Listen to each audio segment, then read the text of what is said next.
Mic's on. Welcome, everybody, to the Citrus Heights City Council meeting of February 12th, 2025. I would call this meeting to order and ask Councilmember Nelson to lead us in the flag salute. Absolutely.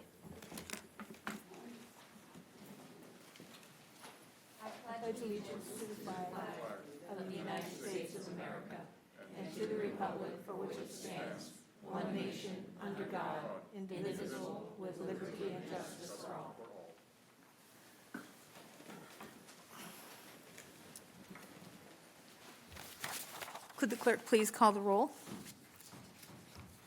Councilmember Middleton, Present. Councilmember Nelson. Present. Councilmember Schaefer, Present. Vice Mayor Lopez Taft. Here. Mayor Karpinski Costa. Present. Thank you.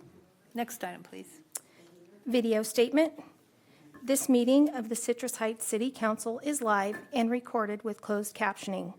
It is cablecast on Metro Cable Channel 14, the Local Government Affairs channel on Comcast, and DirecTV Uverse cable systems. It is also live streamed at citrusheights.net.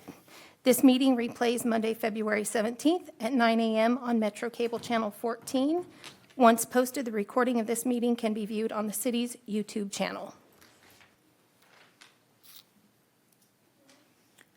Next item, please. Approval of agenda. Move approval. Second. Moved by Middleton, seconded by Vice Mayor Lopez Taft. All those in favor, say aye. Aye. Thank you.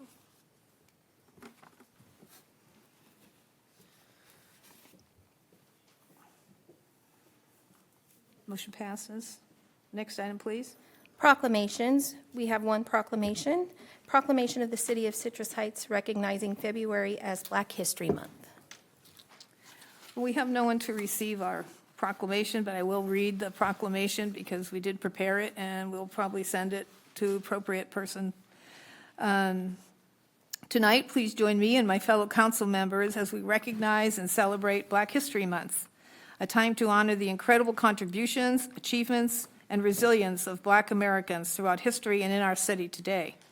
Black history is American history. It's history of triumph over adversity, of leadership and innovation, of courage and perseverance. From civil rights icons like Dr. Martin Luther King Jr. and Rosa Parks to the countless unsung heroes who have shaped our communities, Black Americans have played a vital role in building a more just, equitable, and vibrant society. I encourage everyone to take part in local events, support Black-owned businesses, and engage in meaningful conversations that move us forward together. I'd now like to read the city's proclamation in honor of Black History Month.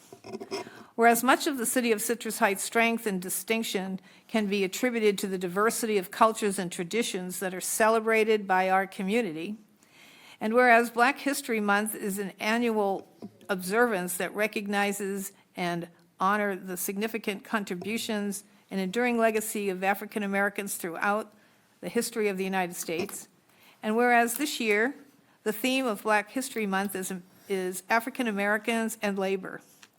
This year's theme focuses on the diverse and significant ways in which labor, from agricultural and industrial work to modern professional contributions, have played a vital role in shaping history, culture, and progress. And whereas African Americans have made significant and enduring contributions to our community by highlighting the impact of work, both past and present, and shaping the identity, culture, and economic status of our communities. And whereas as a result of their determination, hard work, and perseverance, African Americans have earned exceptional success in all aspects of society, and their impact extends globally, including business, education, politics, science, and the arts. And whereas all Americans are encouraged to reflect on past challenges and triumphs of African Americans and look ahead to improve society so that we may live up to the ideals of freedom, equality, and justice. Now therefore be it resolved that the City Council of the City of Citrus Heights does hereby proclaim the month of February 2025 as Black History Month, and invite everyone to observe this month in celebration of diversity in our community and highlight the importance of sharing our culture, customs, and traditions with those around us. Thank you.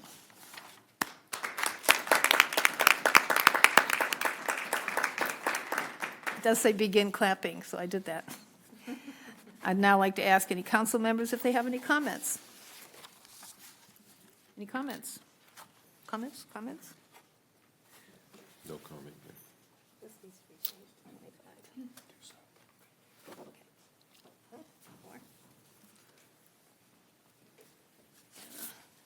Alfred, okay.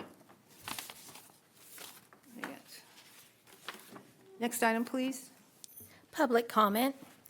Normally, speakers are limited to 5 minutes each. The mayor has the discretion to reduce the allotted time. We have a countdown display that will flash red at the end of the allotted time. Also consistent with the Brown Act, the council is prohibited from engaging in a discussion or taking action on any item not appearing on the agenda. Thank you very much. I have 7 speaker sheets. We'll stick with 5 minutes for tonight, but just a warning that I found out that all the cities do 3. So maybe next meeting we might move to 3 minutes. So if you are preparing speeches, shorten them. But tonight we'll stick with 5. Please, at 5 minutes, if you get the buzzer, please wrap it up. My first speaker is David Shelton.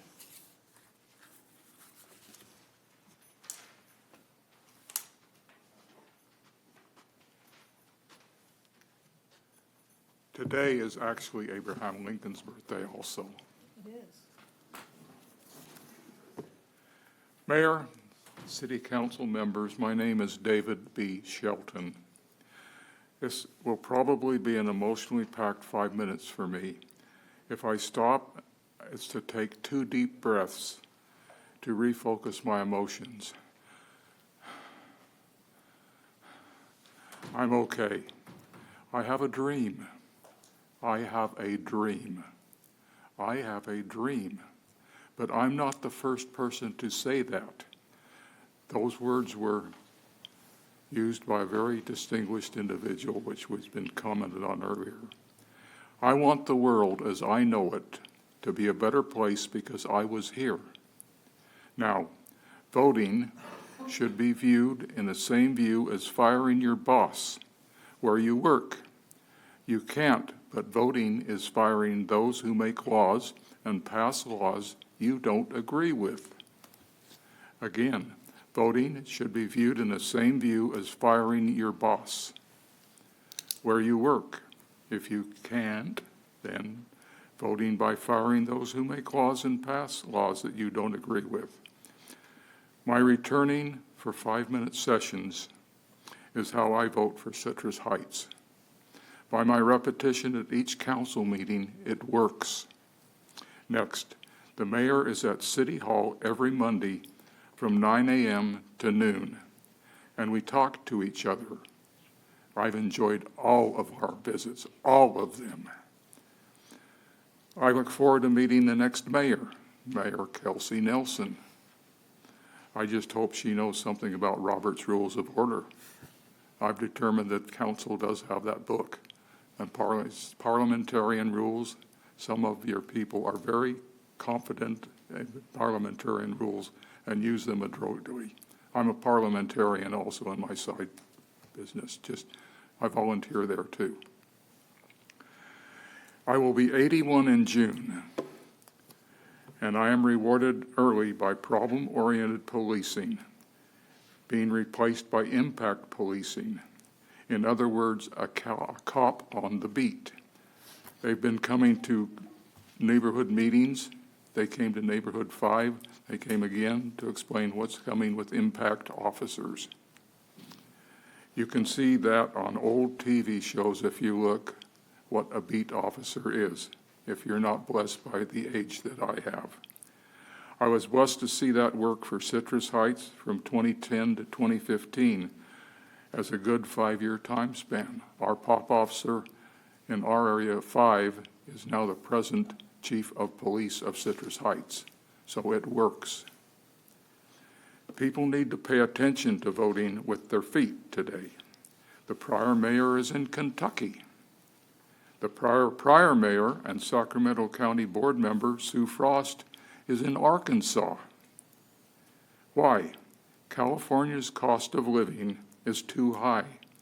Money is needed to provide free medical care and food and education to millions of Biden refugees, not illegal aliens. Our governor is all in for this, but I don't want my money spent that way.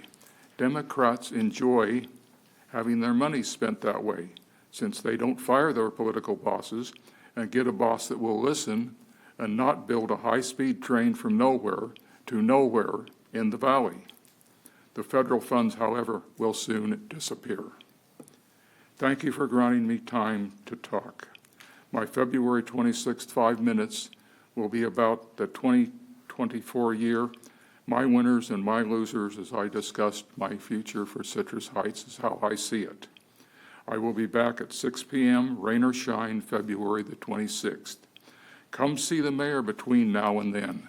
Tell her what you want to fire and who you want to keep, what you enjoy and what you don't enjoy. But if you don't speak up, you don't vote, don't complain about what happens afterward. Thank you. Thank you, David.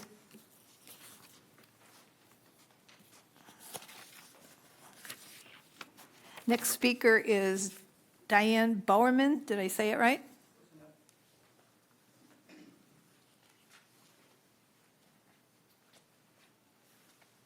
Did I say your name right?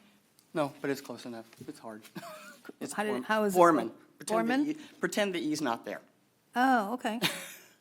It's Dutch. Thank you. Go for it. Good evening, Mayor and council members. My name is Diane Borman, and I've been a resident of Citrus Heights for almost 40 years. I'm here tonight to talk about two widely discussed issues in several local groups on social media platforms: what to do about Sunrise Mall and the condition of our streets. I remember well the 12-year legal battle. The idea was that residents would be better served by incorporating as a city than continuing with county services. Revenue from a vibrant Sunrise Mall was a major sticking point. The case was eventually settled, and the cost for cityhood was a 25-year payment plan that cost $140 million, not including the legal fees. After 25 years, we will finally be receiving property tax revenues. I want to ensure that these new monies are spent on needs, not wants. Those are your words, Mayor. 27 years later, Sunrise Mall doesn't provide enough revenue for needs or wants, and it's anything but vibrant. Instead, it's a crumbling mess, and so are our streets. I've researched the city website for anything relating to these issues and found documents on the Sunrise Tomorrow Plan, the Pavement Restoration Plan, city budget, capital improvement projects, and the commission reports, Planning Commission. I have some questions. Was there a study done on projected revenue that we would gain from the Sunrise Tomorrow Plan? Was there a formal signed agreement between all owners of the mall and city to move forward with the Sunrise Mall Tomorrow Plan before the council approved it in November of '21? The Sunrise Tomorrow Plan was initiated by the Planning Commission in September of 2019, passed by the council in '21, and an RFP was issued in August of '22. Were there any responses to that RFP? Nothing I could find on the city website. It's been 5 years since the original discussion began, and here we are with a concept, but no plan. This city simply cannot afford another lengthy legal battle over the same piece of property. What actions is this council prepared to take to move this project forward that doesn't take 20 years to complete? Budget stuff. The city used money from ARPA, one-time funds, to fill positions within the city police department. What is the city going to do about funding those positions once those ARPA funds are gone? One-time money. According to the budget, 34% of the city revenue is in sales tax. In order to maintain financial health, what other avenues are being considered for future revenue? Finally, the CIP shows a total of $35.1 million allocated over a 5-year period for the PRP, Pavement Restoration Plan. We're currently in year 2 of that 5-year plan.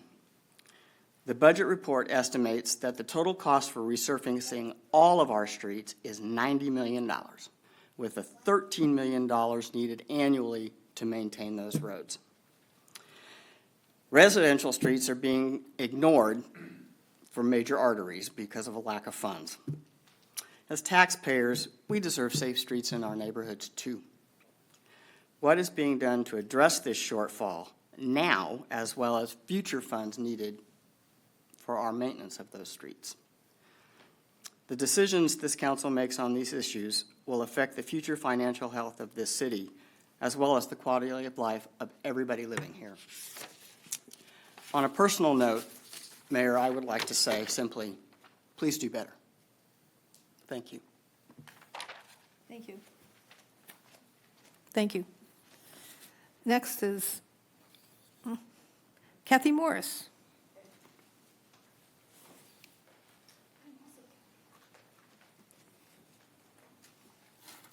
Madam Mayor, whoops, I have to move that, yeah. Mayor, council members, thank you. I am Kathy Morris. I am the Vice President of REACH. And I'm from District 7, 8, and 9, Chaseland, but I am with REACH. And as that, we had a couple of issues we had to take care of. One of them, we were informed that a city council member cannot be president of a neighborhood area. So, since our Area 3 council member was elected, Kelsey couldn't be president, so now she's on the city council. So the Area 3 did have an election and elected a new president. I would like to introduce you to the new president of Area 3, Glenda Green. And just a couple of words. Thank you very much. I just wanted to say hello quickly. We had the first meeting last night for our area. That was the first one I chaired as president, and I was really excited to see all of the community engagement that was experienced at that meeting. Thank you. Thank you. Thank you, Kathy. Next is Melissa Hayden.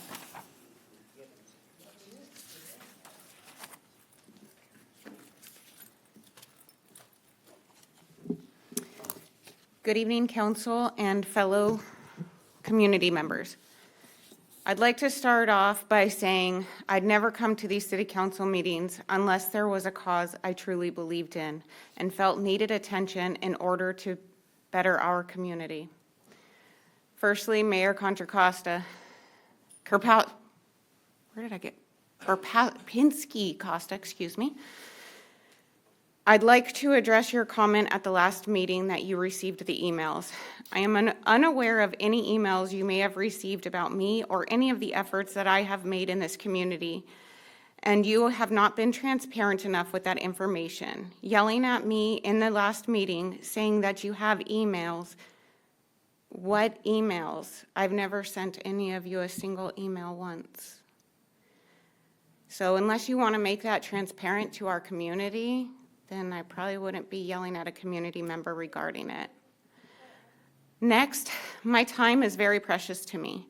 As a rescuer, I always want to be ready. Coming to these meetings only takes away from that and could ultimately hinder an animal who may need my help.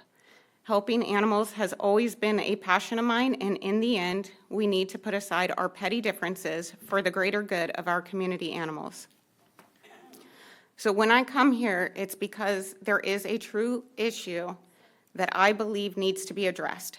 I have helped this community in June with over 40 TNR, as well as many other rescues independently. Twice during that time, I did that from the bed of an ER room. I have disabilities that I deal with and I do not discuss. This is why my time is precious, And what I do is out of pure heart and soul, and I'm not coming here without a real, true reason that's true to my heart.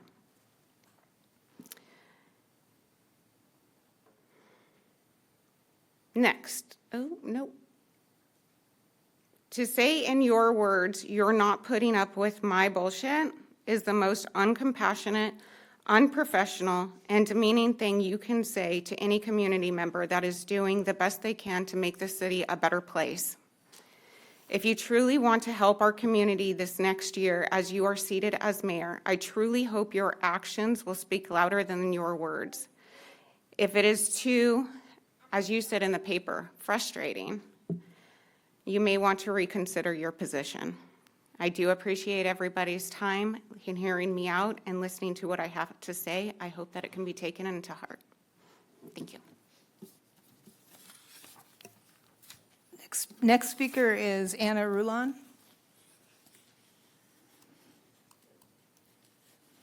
Good evening, Mayor, Vice Mayor, and council members. I think this might be Quinn's first council meeting. I'm not sure, but pretty exciting. Happy Black History Month and happy birthday. Was it Abraham Lincoln? Is today his birthday? All right, awesome. I'm here just to let you guys know about an event that we have coming up and let the community know and invite the community. So on February 21st, Friday, from 9 a.m. to noon, we will be co-hosting a community cleanup at the Stock Ranch Nature Preserve. We're doing this in partnership with the River City Waterway Alliance. We will have free breakfast, free lunch. We're bringing all of the supplies that people need if anybody wants to come. There is a Facebook event floating around out there, so if you search River City Waterway Alliance, you can find this event on Facebook with more details. You don't necessarily have to RSVP, but if anybody wants to get some more details from me, they can text me at 916-475-4182, or they can shoot me an email at arulon, R-U-L-O-N, @republicservices.com, and I can give them some more information. The only thing we're currently trying to work through is people under the age of 18 have to have a parent or guardian with them. I'm trying to work through that right now so that I can get assigned permission slips so that we can get students and youth there without their parents. But anyway, I just wanted to invite everyone to that, and we're really excited, so let me know if anyone has any questions. Do you need more volunteers, or do you have enough? I mean, we could always use more volunteers. Over 18, they can come without permission slips, correct? For sure, yes. I mean, even if we only have 4 people there, we're gonna pick up as much garbage as we can in 3 hours. But I mean, if we get 50 people, we'll make a bigger impact. And so where are you congregating for getting to start? That's a great question. So if you do find the Facebook event through the River City Waterway Alliance, they show on there like the corner where we're meeting. I don't want to say anyone's residential address, but it's in a neighborhood, and if you put into Google Maps a residential address near that neighborhood, you can get to the corner where we'll be congregating. Or just shoot me an email or a text, and I can give more info. Councilmember Shaver has a question. Yes, I have a question. Can I wear my flip-flops, my shorts, and short sleeve shirts, or? That's a wonderful question. I would not recommend for an that. attire? I would recommend closed-toed shoes, pants, and be okay with your shoes and your pants getting wet and dirty. Be prepared for all different types of weather. But yeah, we're going to get dirty, and it's going to probably be a little bit cold. Great. Great question. Thank you. Do you have a question? Yeah. Is it listed on our volunteer hub as well? Ooh, it is not. Who should I reach out to get it listed on that? I think you can do it independently. Okay. On the volunteer hub. Great, I'll do that. Anybody else have questions? Thank you, Ann, All right. for coming and sharing. Thank you. Next is Karen Eastman? Berman. Berman. Berman. Berman. Karen.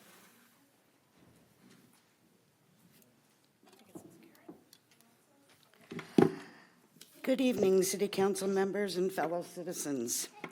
Just a warning, I will be repeating words issued by our mayor. So if you have children that are offended, I would suggest plug their ears. I'm here to address the behavior and comments made by our current mayor at the last City Council meeting. Mayor, Your comment was appalling. A citizen who is an active animal welfare advocate in our community came to you asking for help and collaboration, and your response was to be dismissive, disrespectful, and to say that you're tired of her, and I quote, bullshit. What are your constituents supposed to think? How many other derogatory comments have you made about the people who have taken time out of their lives to address this council? Please state for the record exactly what she said that was, and again, I use your own words, bullshit. As a veterinarian, you should be ashamed of yourself for actively promoting yourself as someone who cares for animals, when it's become abundantly clear that is, in fact, untrue. Furthermore, your Sentinel apology was cowardly, knowing that only a limited number of people would be able to ever see it. You tried throwing the rest of the whole city council under the bus with you. I'm asking other members of the council to censure you for your inappropriate and unprofessional conduct and the comment made about a resident of our city. You may be tired of hearing from the same people on the same subject, but it's your duty to address the issues that matter to the citizens you were elected to represent. Do your job, and you won't see us at meetings complaining, but rather you'll see us reporting good news on the progress of this very important project that was supported by a large number of people in our community. I'm here. Excuse me, Madam Mayor, would you like to look at me? I'm listening. That's okay. I'm talking to you. When Citrus Heights was first incorporated, I met you for the very first time at a meeting regarding animal services. I told you at that time I voted for you because you were a veterinarian.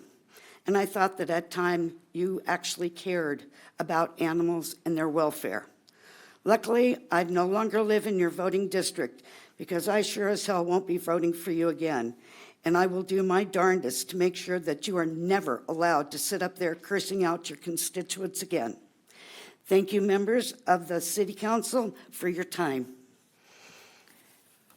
Last speaker is Alfred Sanchez.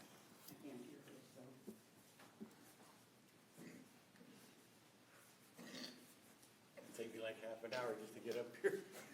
Take your time, Alfred. You know, I hate this because I can't see Portia when I come up here. Behind the thing. Is this thing on? Yes, it's on. Okay. First, Black History Month. My Black History Month hero is Harriet Tubman, for what that's worth. I mean, she's. Oh. You want me to yell? Well, it's better. Is it on? Oh. Usually I don't need a microphone, but first and foremost, my Black History Month hero is Harriet Tubman. I mean, she's just an awesome person. And secondly, I have something a little different to say tonight. It's very near and dear to my heart. So I practiced this at home. So I have 11 comments, and I'll make them quickly because I know we're on time limit here. So here we go. First of all, I don't need a lot of money. I don't need a big, fine car. I've got everything a man could ever want. I've got more than I can ask for. Well, I don't have to run around. I don't have to stay out all night because I got me a sweet, loving woman, and she knows how to treat me right. My baby, she's all right. Well, my baby, she's clean out of sight. Number 11, don't you know that she's some kind of wonderful? Anyways, I just wanted to say this. I'm a little bit embarrassed now, I'm turning red. But happy Valentine's Day to you, and happy Valentine's Day to you. And I'm going outside now.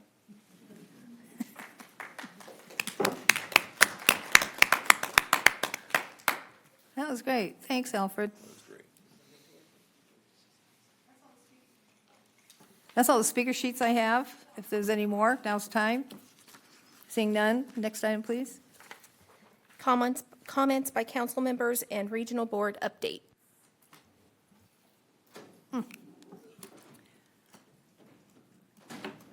I will start with Councilmember Middleton. Thank you, Mayor. It's been a long time since we've had a council meeting, so I have to go all the way back to January. So on the 23rd, I attended a library board meeting on behalf of Councilmember Lopez Taft, and that was my first one, and it was very interesting. As an avid reader, I want to encourage folks to remember our public libraries and make great use of them. There's a lot of great things that you can find. I found out again that you can actually go and, rent a KitchenAid mixer. You can check one out for a week or two. So, take a look at what's going on in our local libraries.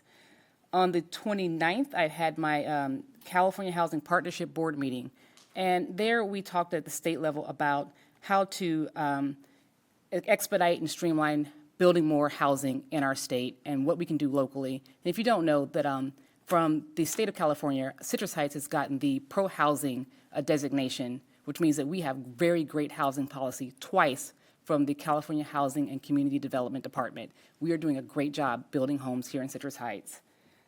On the 31st, I went with my colleagues to the Sacramento Metro Chamber annual dinner, and we had a blast learning about all of the work that other business folks are doing right here in our community to keep Sacramento running. On February, we're finally in February, February 7th, I went to the firefighters' crab feed because, we got to support our firefighters. A lot of that funding goes towards the Burn Institute and to help make sure that folks who are victims of fires and their homes and they're destroyed, they come out, they help those families. On the 6th, I was able to represent the city of Citrus Heights at Fill the Boot. We did an amazing job, as per usual.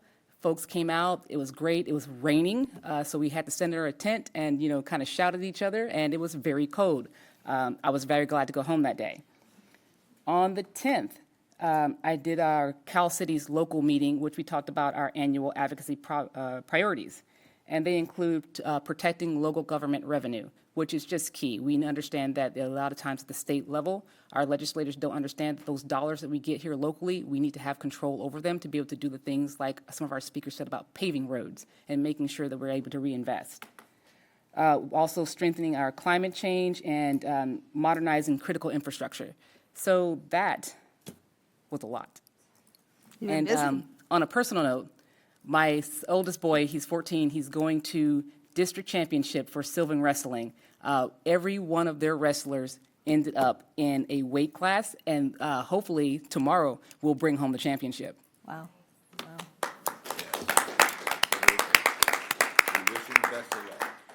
And I want to thank you for doing the Fill the Boot. It rains every year for that event. It seems like every year we went, you and I would stand in the rain, yeah. So thanks for going, I didn't get there. Councilmember Nelson, what you been up to? Thank you, Madam Mayor. The 2 days following our last council meeting, I finished up my new council member training put on by the League of Cities downtown.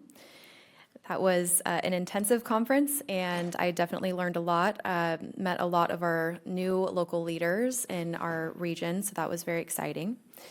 And then on the 30th of January, I attended the Chamber of Commerce ribbon cutting for our Citrus Heights Chamber at their new location.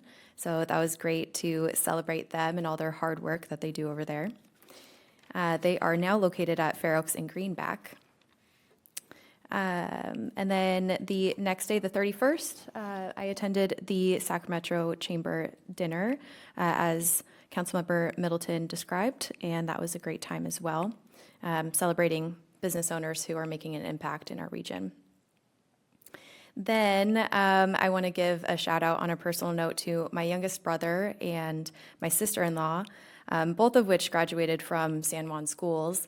They just had their very first baby, so I took a trip to see them, and it went by way too fast, but it was great to meet my newest nephew, Jack Nelson. And then last night, I attended the Chant meeting here at City Hall. Great attendance. We had representatives from Ethan Conrad's team to discuss their amendment to the specific plan proposal for the Sunrise Mall. And then I just wanted to say I appreciate everyone's time, everyone that comes out to these meetings and watches them from home. It really is so important to the vibrancy of our community, so thank you, everyone. Thank you. Thank you. Councilmember Schaefer. Well, I've got a long list of stuff here, so I'm going to try to shorten it up a little bit. Okay, so I'm just going to go through this. So 24th had a SAC-RT. It was more of an informal meeting. It was a lunch, just information. Then on that was on the 24th, 27th. I sat in for Monday morning with the mayor. Nobody came, so that made it a short day for me. Then on the 27th, I had the regular SAC-RT board meeting, and there are some concerns with regard to funding for SAC-RT at this point. Then on the 30th, I attended the Chamber Open House at Greenback and Fair Oaks. Really, really well attended. What a nice office. When I talked to Sherry, she said it was 750 square feet. Sure felt bigger than that, but we packed a lot of people into that 750 square feet. So great to see them, and that's sort of a new rebirth of the Chamber of Commerce. And the Chamber of Commerce, she's doing an amazing job and really promoting the Chamber and Chamber membership. Then on the 31st, with the rest of my colleagues here, I went to the Metro Chamber Awards Gala, which was really, like I said, really interesting. Good to see. This is, when you sit on some of these boards, some of these regional boards, it's really important to build relationships with these folks. It's, I can go in there, I'm one vote, but if I can have a relationship with someone, I can get them to listen to me, maybe I'll have an influence on their vote as well. So it's really important to sort of develop the relationships with other people and from other cities, Roseville, Sacramento, the whole gambit of the area. So, and then on the 3rd, I had a meeting with, another informal meeting with regard to funding with SACOG. And then on the 3rd, I attended, this is kind of a little more of a personal note, but we're having it here at the Chamber, or at the Community Center, is the SVMA High School Manufacturing Challenge. Councilmember Lopez Taft attended last year, and it's really turning into quite a great success. So I did that at the Career Compass Summit. This is districts from all over the region. We met right here on Arden Way at the Hilton Inn, and it was a really great attended. I did meet with Brett Wolf over there with San Juan Unified. Really hoping they're able to bring some charm to the high school challenge. And then on the 10th, I had another RT board meeting. That meeting lasted 3 hours and 30 minutes. That's a long, long, long meeting. Started at 4, we got done after 7:30. Very, like I said, a little bit contentious there. And then, then I had yesterday, on the 10th, I had the SACOG Policy and Innovations Committee meeting, and this is, they were covering, so we had presentations by our representation, our lobbyists essentially, that are in Washington, D.C. There's lots of people that look at things negatively.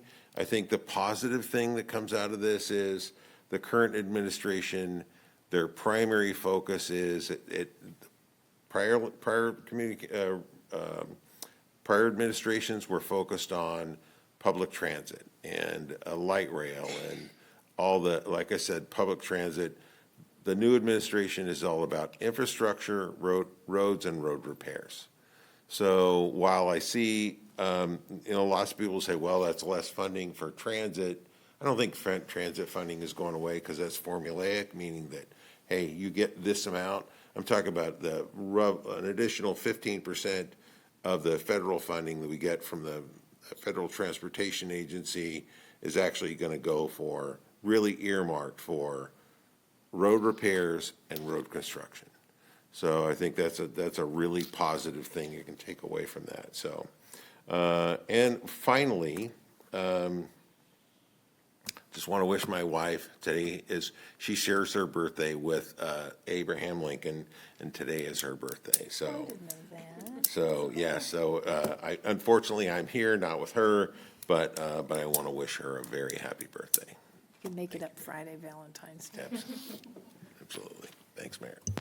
And Vice Mayor Lopez Taff. All right, thank you. I did want to ask Councilmember Schaefer, what is the theme for SVMA's challenge this year? Because last year it was tic-tac-toe. It is still tic-tac-toe. Okay. Lots of variations on tic-tac-toe. You can innovate, like it doesn't matter whether you make it out of wood, whether you can make it electronically. These kids got really creative on an old idea. It was a simple thing of tic-tac-toe. One of the winners was a travel game where the pieces actually don't move. There was just a little window with it was sandwiched, some pieces that were sandwiched between a couple of pieces of wood, and you just rotate the little dial in there to indicate whether it's an X or an O. So really, really interesting. We have, I forget the total number of, and it changes all the time, so I don't usually commit it to memory. We're going to have a great turnout this time. It's probably, I think we had 21 students actually present last year. I think we're on par with at least 50 right now. So it should be and again, the public is welcome to attend. If you wanted to come in and see what we're doing. What's the date again? April 26th. It's a Saturday. And it's, you know what? The time is not on this flyer, though.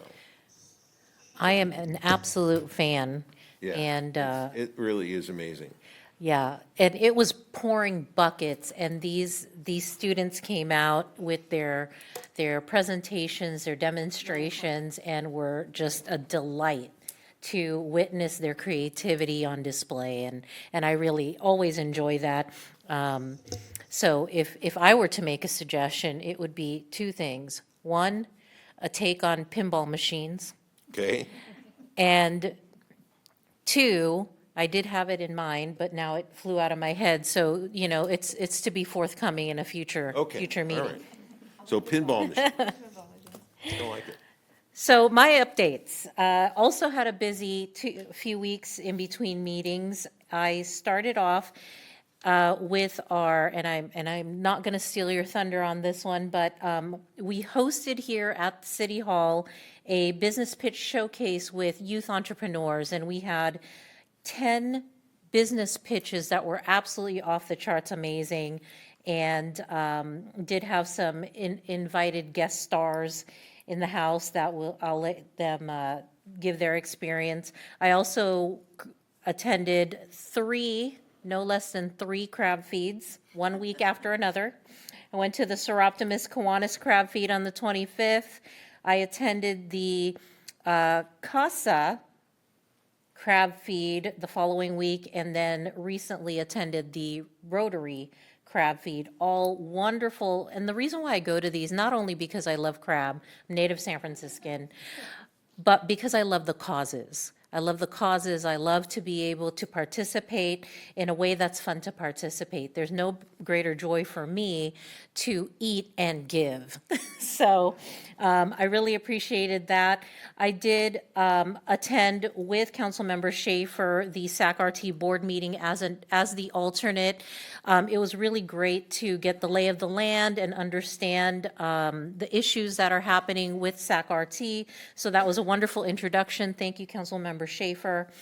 I had the pleasure of being invited to be one of the moderators for the Sac County Commission on Women and Girls event for women, newly elected women, newly elected women in the region, and got to get to know a few very interesting panelists. And it was covered by ABC 13, and they did a tiny spot on the 10 o'clock news. And that was the evening that they had the tragedy, the helicopter airplane tragedy in Washington, DC. And so that was the bulk of the news that took away a little bit from the coverage, rightfully so. But we had an amazing opportunity to meet with one another, gather and network. And as one of our public speakers said today, Mr. Shelton, I think the most important thing is voting and understanding your vote. And so we got to celebrate that with our women and girls in the region. I also attended the Citrus Heights Chamber Open House. I'm a proud board member of the chamber, so we've been anticipating this move for quite a few many months, and so wonderful to see plans in reality.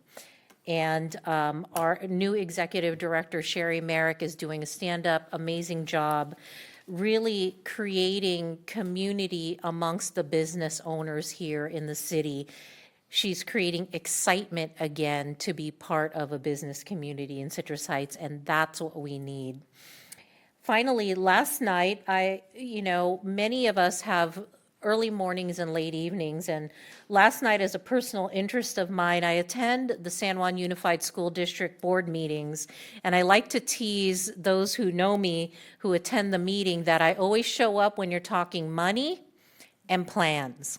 And so last night they had a mid-year budget conversation as well as a mid-year LCAP, Local Control Accountability Plan review. And for me, that's super important. While my kids went through all of the public school system, I'm always curious, and they say too, if you remain active within the school system, even when your kids are long graduated through the system, your perspective is super important.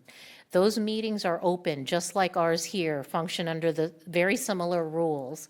And if you ever have any question about what's going on in your local school, I know San Juan Unified is very interested in hearing your perspective. In fact, they send surveys to as many residents as they can find when they want to know and need your opinion. So please tune in and look at those agendas, because that is how you can lend your voice to the process. On another note, a couple personal notes here. With my relationship with the SAC Library, as Councilmember Middleton mentioned, March 3rd is Read Across America Day. Take some time and read a book, finish a book, or start a book. I think it's super important that we read words and hold books again. There is something that is a kinesthetic brain function where when you hold a book, magic can happen. When I was in 4th grade, I discovered the love of reading because my mind can go anywhere. And I encourage young and old alike to do the same. And finally, Restaurant of the Week. My husband and I and our family used to go to a different restaurant in Citrus Heights every week, and this week was no different. And I want to say, and this is not a paid advertisement, I guarantee you, that I had an extremely good time attending or going to the Yummy Buffet and Grill right here in front of Sam's. Very wonderful spot, lots of variety, excellent, clean place. And I would encourage everyone who would like to try a new spot in town, it's open and ready for you. Thank you. Thank you. Yes, it's been a while since our last meeting. As Mary Jane mentioned, I was one of her guests, what do you call them? Judges at the Junior Achievement. Who's the other organization that was there? NABO, National Association for Women Business Owners. And National Association of Women Business Owners. These were groups of kids that proposed their projects. And the winner, there was 1, 2, and 3, and the winner got $500 towards their project, to fund their project. And the winners was a group of kids from St. Francis, I think they were. St. Francis, and they provided a care kit for people in hospitals, and it was just the most incredible thing. There was like a crossword book or something, and a card, a greeting card that made you cheery, and a pillow that you could hug. And it was just and the other projects, some of them were just terrific. These kids are coming up. I was just so amazed, and thank you for having me. It was amazing the ideas that kids come up with for science. Some were far beyond what we did when I was in school. And then the next day, I left for 4 days to go to a mosquito conference. And this is with my mosquito board assignment. And once a year, it's the winter time, we don't worry too much about mosquitoes. We kind of clean all our equipment. All of our staff does their vacations because they can't take vacations in the summer. And then we also do training. The staff does their training requirements that gets them certified. But the conference, interestingly, is we're kind of going away from West Nile virus and more into the dengue and the chikungunya and those mosquitoes that I mentioned last year that are day biters. And so if you get bitten in the daytime, those are the mosquitoes that are carrying these new diseases. So the diseases didn't used to be in the United States. They were travelers' diseases that they got them and came here after they got them abroad. But now they're coming into the United States. So we're getting the mosquitoes, and so little by little, we'll work on it in the summer. I'll bring you up to date when we get to go in on trapping those. But for now, we just have the winter mosquitoes. They're annoying. If you are annoyed by them, call the district, and then we'll be doing our spring updates. And then I had a meeting, because I'm the alternate on LAFCO, I had a meeting with the executive director. He kind of gave me the rundown of how LAFCO works and what they do. And then I did attend the LAFCO meeting because the GALT guy, who is the primary guy, hadn't been assigned yet. So I got to go to a LAFCO meeting, which to me is very exciting because it's the time you sit at the Board of Supervisors and have room, because there's only 7 members of the board instead of 15 or 17, which are the other ones. Why don't you share with the audience what LAFCO is? So LAFCO is the Local Agency Formation Commission, and they handle all, incorporations, dissolutions, especially special districts, cities, counties, whatever it takes. If you want to change your boundaries, anything you want, LAFCO takes care of that kind of thing. So Del Paso Water District is a very small, tiny little district down in Sacramento, kind of near Watt Avenue, out to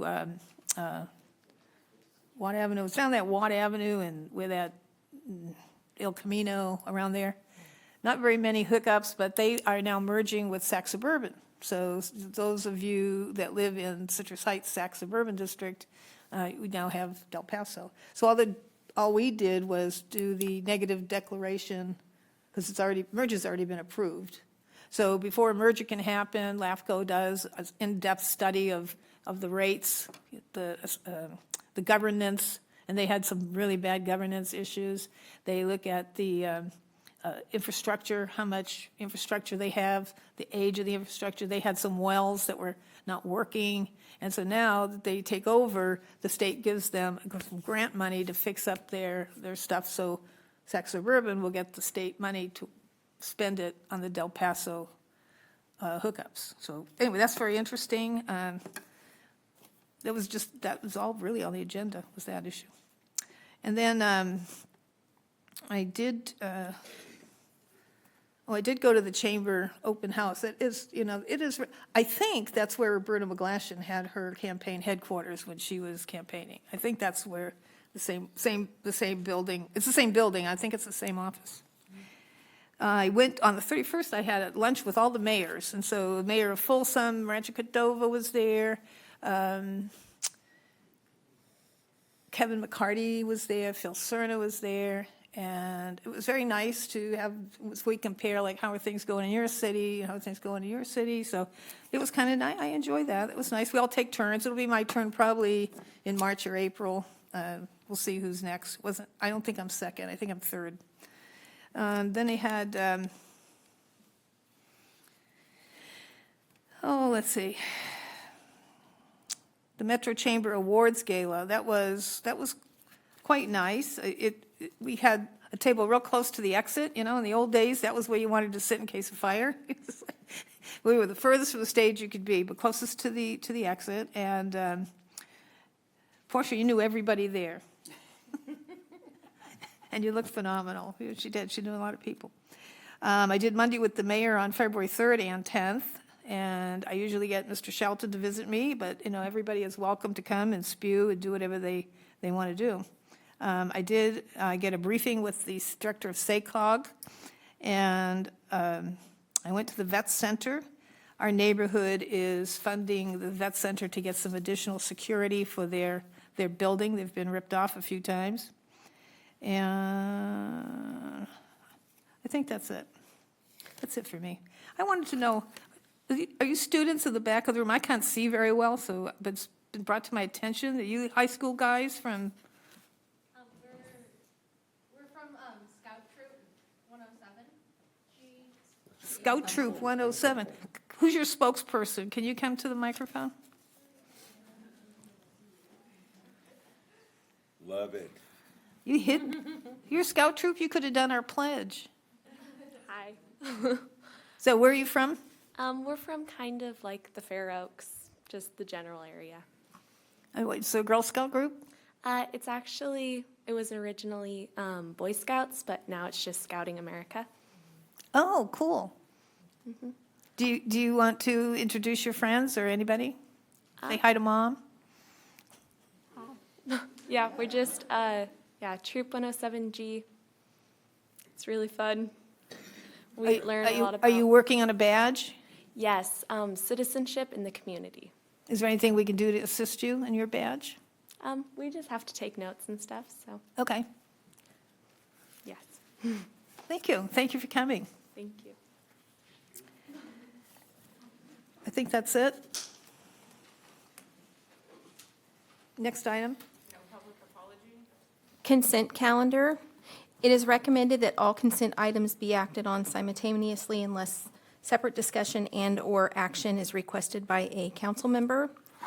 Item 5, we have approval of minutes. Item 6, we have quarterly treasurer's report. Item 7, we have approval of investment policy updates. Does anyone need to pull any item for discussion or questions? Then I'll entertain a motion. Move approval? I'll second. Schaefer and Lopez Taft. All those in favor, say aye. Aye. Passes unanimous. Next item, please. Regular calendar item number 10, adoption of 2025 through 2027 Economic Development Work Plan as policy and approval of the Business Attraction Incentive Program Guidelines and Small Business Design Support Program Guidelines.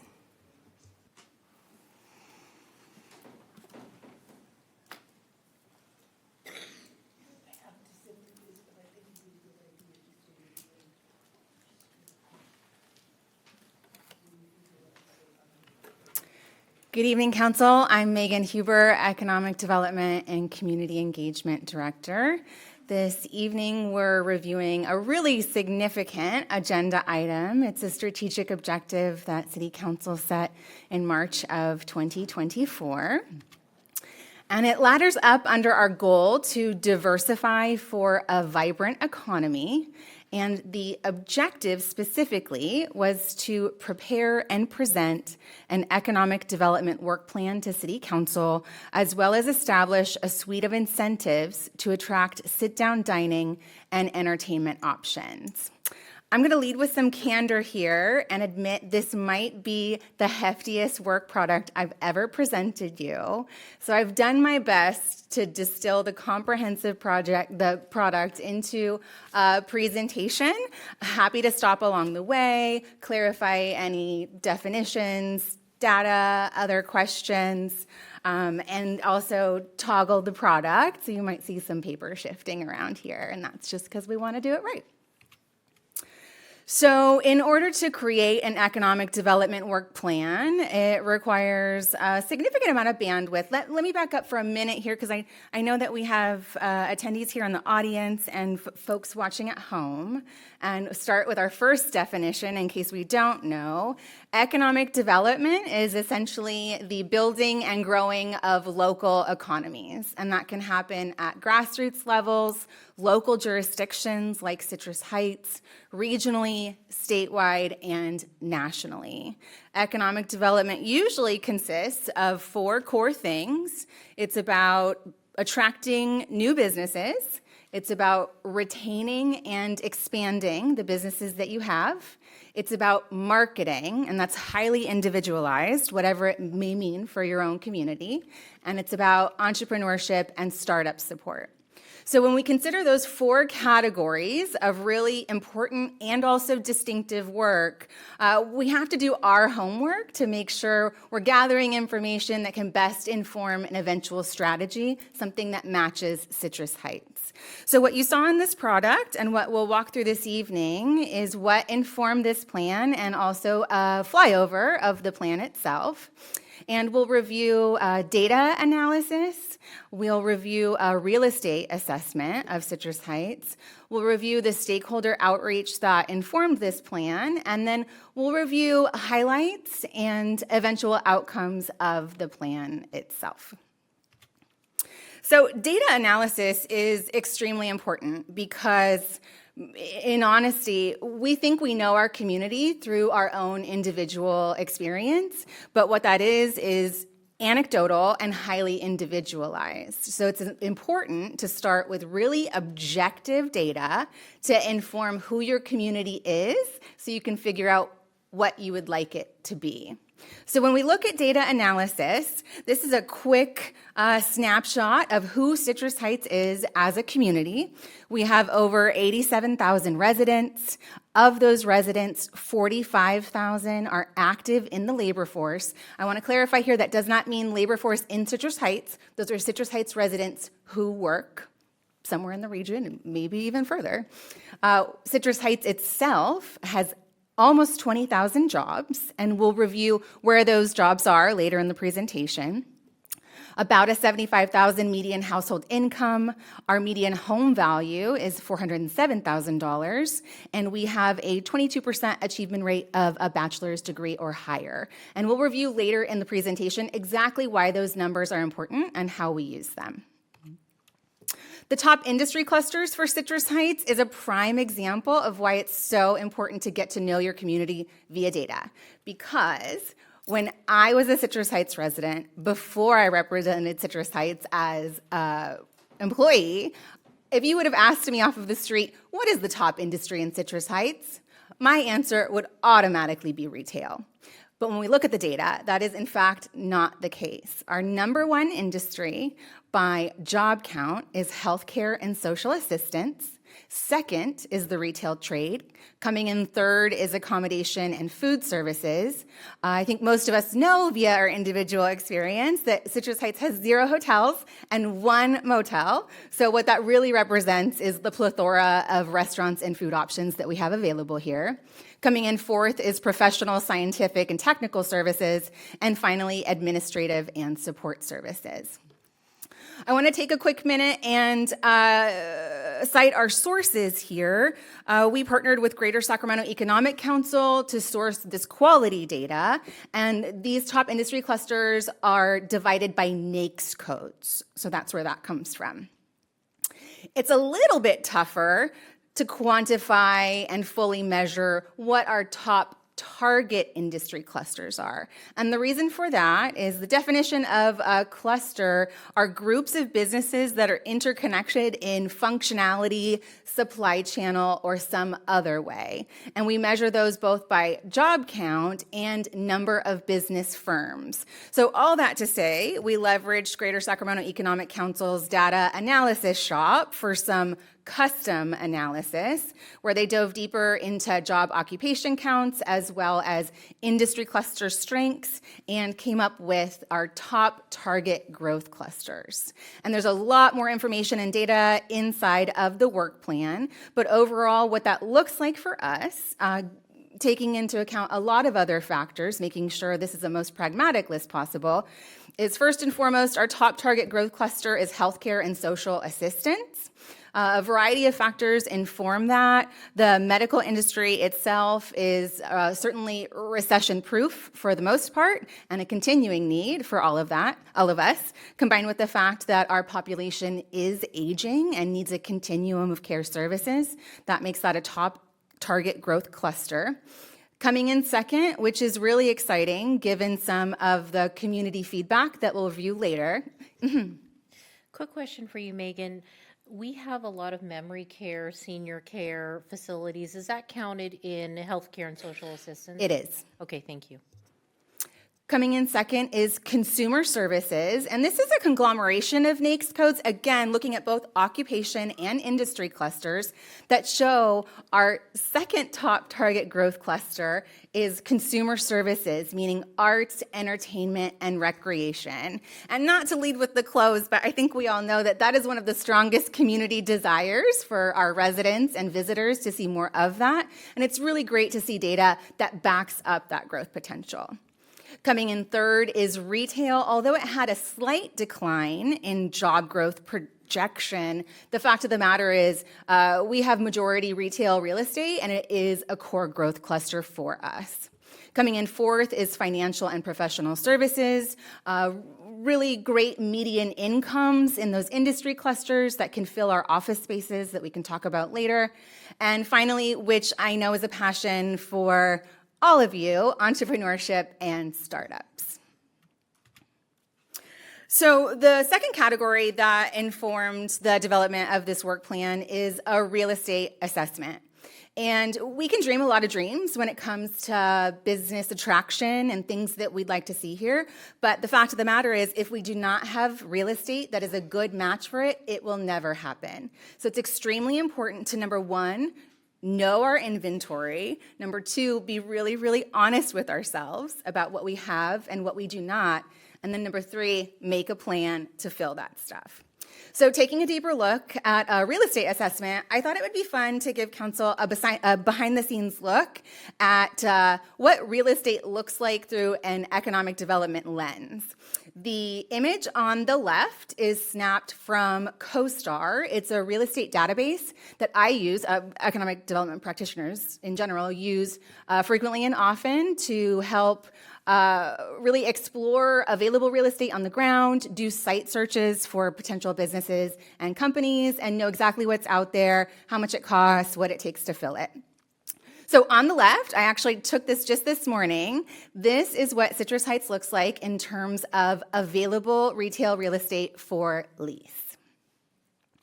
We're going to look at 3 more slides, but what I can tell you about this and what we talked about before is that there are the most diamonds on this screen because Citrus Heights has majority retail real estate.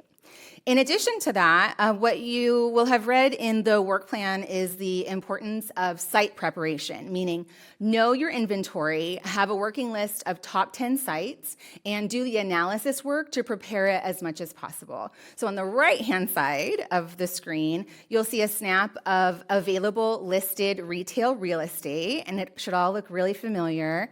I would consider 7424 Greenback probably one of our most prominent retail vacancies at this point. It sits at about 20,000 square feet and is a good match for a lot of the top target growth clusters that we just spoke about. And then certainly some other familiar locations as well. Again, just a snapshot to give you an idea of what the data looks like behind the scenes. What do the stars mean? The stars are the real estate ratings. Moving along, one more note, retail, business attraction varies across the board in terms of what kinds of businesses you're looking to attract. And retail recruitment is both an exact science and a persuasive art. So what I'm showing you here on this screen is a little bit about what the data looks like to perform that exact science when we're talking to retail brands. On the left-hand side of the screen, this is an image that reflects what the industry calls trade areas. So what that shows you is a 5-minute, 10-minute, and 15-minute drive time radius. The other option is to use a mile radius as well, so those would be perfect circles.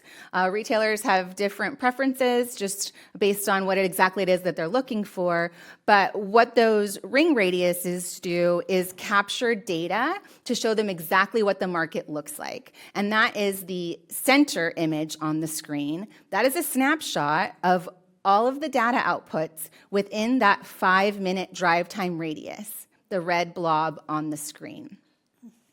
And when retailers are looking for the next market they will enter into, they are doing a deep dive on these trade areas. They're looking at those metrics, those community metrics that we reviewed on one of the first slides.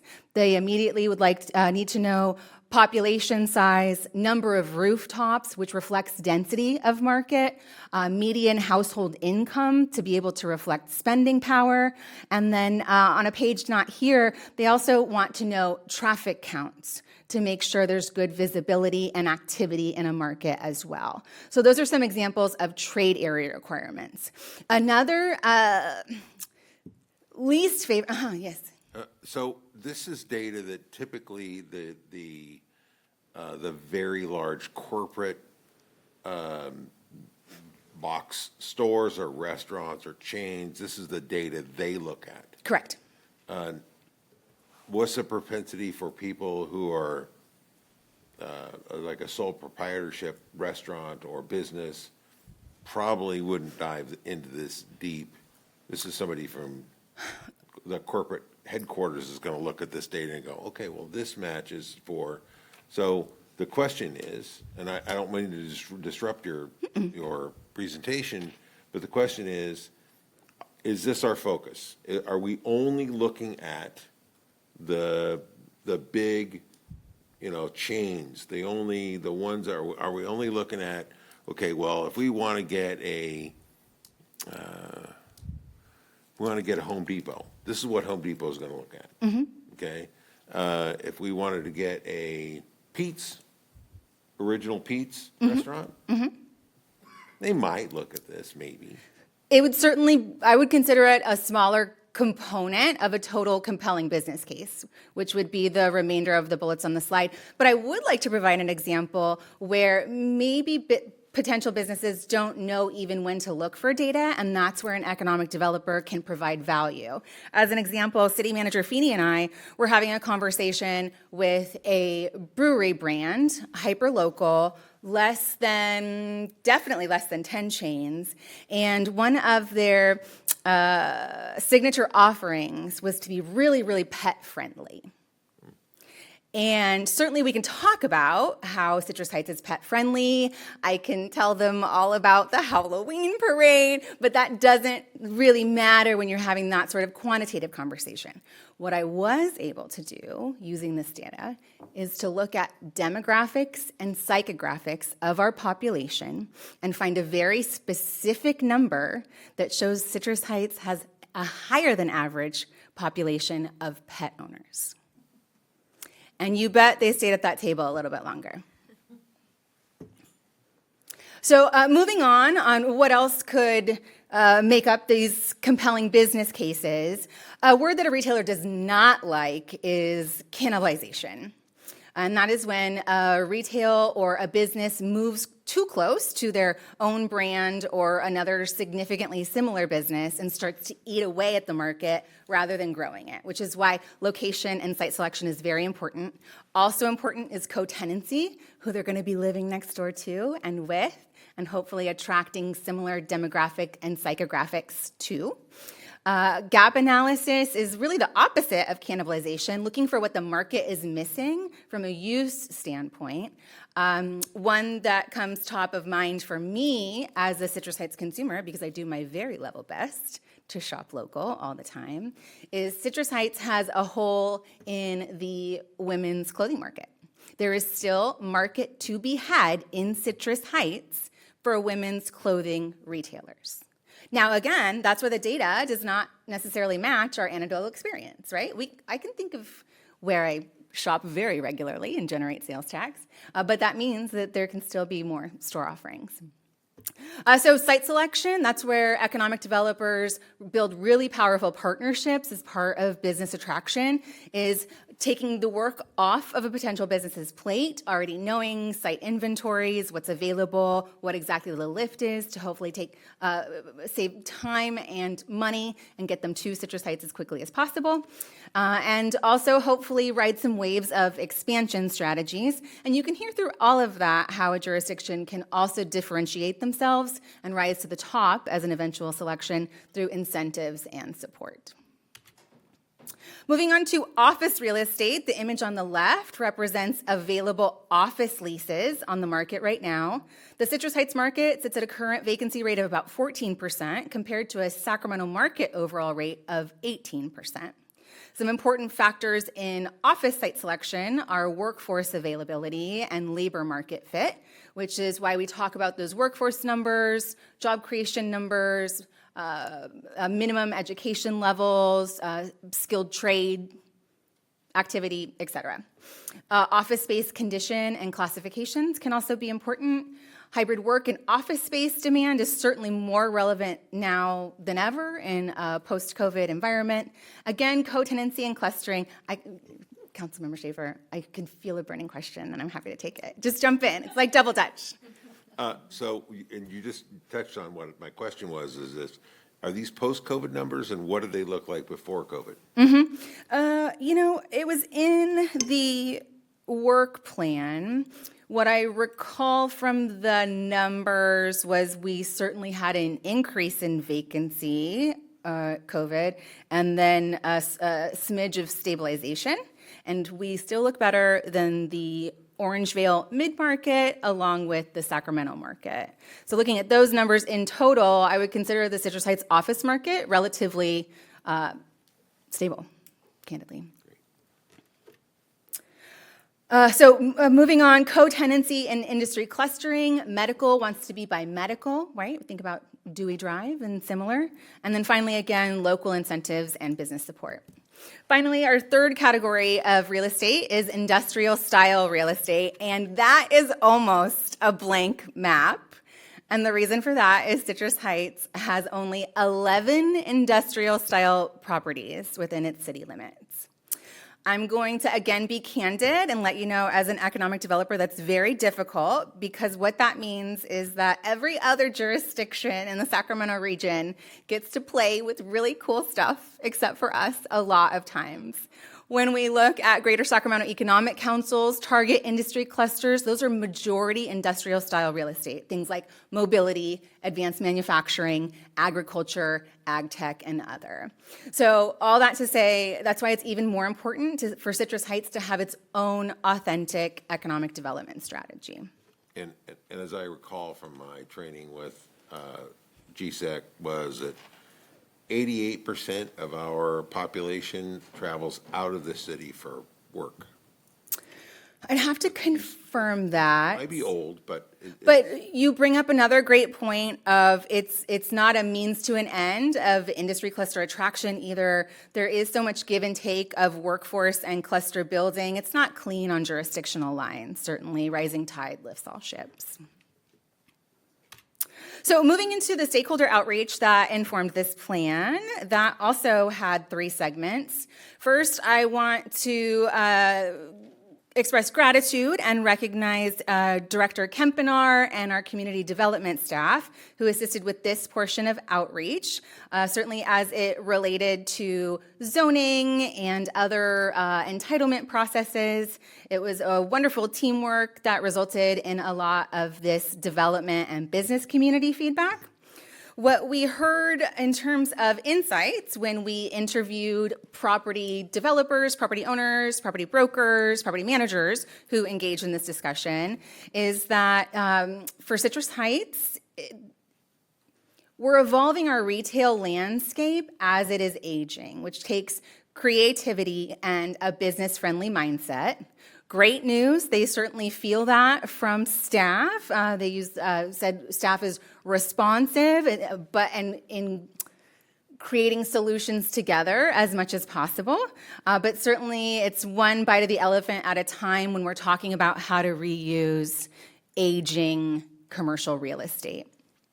We also heard a lot about emerging uses that might not be fully reflected in codes or requirements, things like axe throwing, larger entertainment uses that have a higher bar for entitlement process that we could easily lower, which was a subsequent recommendation in our actual work plan that we'll see. And then finally, I don't think I'm telling anyone anything new, that across the board there is a burgeoning demand for drive-throughs. We talked about how COVID affected the office market. COVID absolutely affected the land use market. Folks found new ways to grab food and get dinner and have a new muscle memory for the way that works. So that is certainly reflected in market demand and what we're hearing on the ground. Additionally, challenges, many businesses, especially the small ones, have an unfamiliarity with the permitting process, and I'm happy to say that there is a solution inside of this work plan that can make progress on that.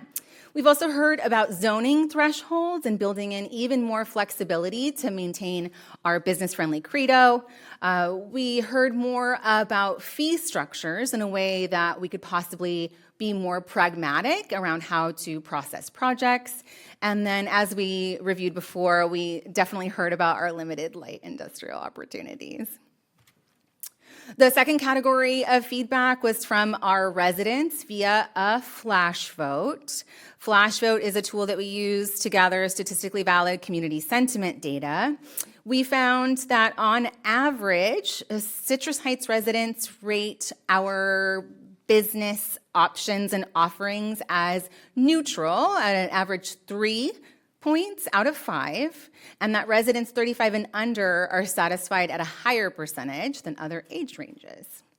We also deduced from the data that of all options preventing residents from shopping or dining more in Citrus Heights, a clear top 2 selections emerged, and that was not enough higher-end stores and restaurants, and that shopping centers and storefronts need renovations. We asked residents what types of additional businesses or services do you think we need the most in Citrus Heights, and again, overwhelmingly top 2 selections: 1, restaurants and cafes; 2, entertainment and recreational options. And then finally, we asked residents, what do you think could be the most helpful in getting desired businesses to come to Citrus Heights? And we heard, make commercial areas look nicer and cleaner, improve infrastructure, and make commercial areas safer. And I wouldn't be doing my communications job if I didn't put a quick plug in. If residents are dissatisfied that they weren't able to share their opinion on Flash Vote, they can very easily sign up at citrusheights.net/stay-connected to receive surveys. Finally, we asked for feedback from you, our city council representing our community. And I have to say, I was so grateful to get the depth and breadth of thoughtful responses that I did, and they are going to be permanently kept on file for future use because they're great. What I did here was to pull out themes of what I heard from the feedback so that you can see how that they're reflected within this work plan. We heard that council would like to see proactive attraction and retention of desired businesses, including potential incentives. We heard a shared desire to create vibrancy with a balanced mix of small business and destination concepts. We heard a clear direction to maximize business-friendly policies. We heard a passion for new and exciting marketing to make sure Citrus Heights is on the map and it stays there in its most authentic and engaging way. We heard a lot of emphasis on commercial corridor revitalization, which reflects exactly what we've talked about in our real estate assessment. We heard about infrastructure investment to continue that revitalization. We heard about community engagement and business collaboration, great new ideas on how to do that, great partners to do it with now, including our Citrus Heights Chamber. We heard the importance of economic diversification, a workforce development, and career pathway programming. A great example of that is Sacramento Valley Manufacturing Alliance, how they're working with our schools, building K-12, post-secondary, and beyond, again, offering options for our residents to be active in the regional labor force. And then we heard great passion about entrepreneurship and the transcendent emphasis on quality of life. So all of this was just thrown into a blender, and then I poured it into a cup for you. And it's a pretty big cup with a few different layers, and this probably sounds familiar because these are the definitions and the categories of what makes up economic development. So there are recommendations in the work plan via focus areas, implementation steps, and also metrics to objectively measure plan success in each of these areas: business attraction and development services, business retention and expansion, small business support and innovation, marketing and placemaking, and organizational culture. I want to pause here and pull on a few threads that were included in the staff report. The way this work plan is designed is a recommendation to implement it as policy. It does not currently have a fiscal impact because each of the implementation steps will happen as we're building this program and be reflected in our budgeting processes. So council will be able to track this every step along the way, how we're pulling these implementation steps through. And then, in addition, this does not require any additional bandwidth because the Economic Development and Community Engagement Department is retooling an analyst role to focus solely on economic development. So what you see in between the pages right now is a lot of time, effort, and sweat equity, and then we'll bring action steps as we're ready. So in the category of business attraction and development services, there are recommendations and action steps really in 6 core categories. First and foremost, we heard from our development and business community the importance of streamlined processes and business-friendly policies. There are recommendations inside of the work plan of easy ways that we can do that. Again, I want to thank my colleague, Director Kempenaar, who pulled all of that information and eventual action steps together. The work plan also details a refreshed and targeted retail recruitment strategy. And the word that's not used there, which really should be, is a proactive recruitment strategy. And that'll be both in retail along with those top growth industry clusters. It also has a recommendation to reinstate our business attraction incentive program, which fulfills the action step in the strategic objective set to bring forth a toolbox of incentives. We saw success with this program by attracting Dark Heart Brewery. We know how to use it even more now with that success under our belt, and we know how to scale it using that targeted recruitment strategy. So it is, for all intents and purposes, a selling tool.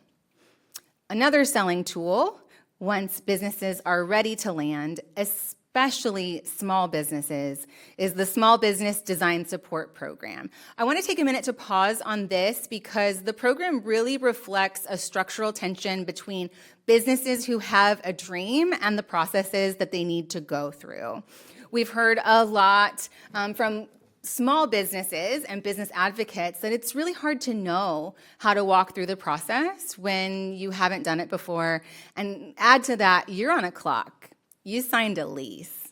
So you're in it to win it, and there's a great risk involved. So the Small Business Design Support Program was created especially to meet those small businesses where they need support by plugging them in to qualified design professionals and expediting plans to get a certificate of occupancy on file, specifically for sites that need no or very minimal work.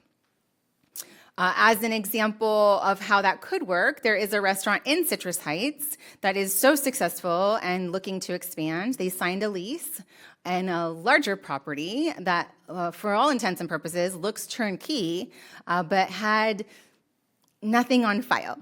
And that was because another restaurant had been there for a really long time.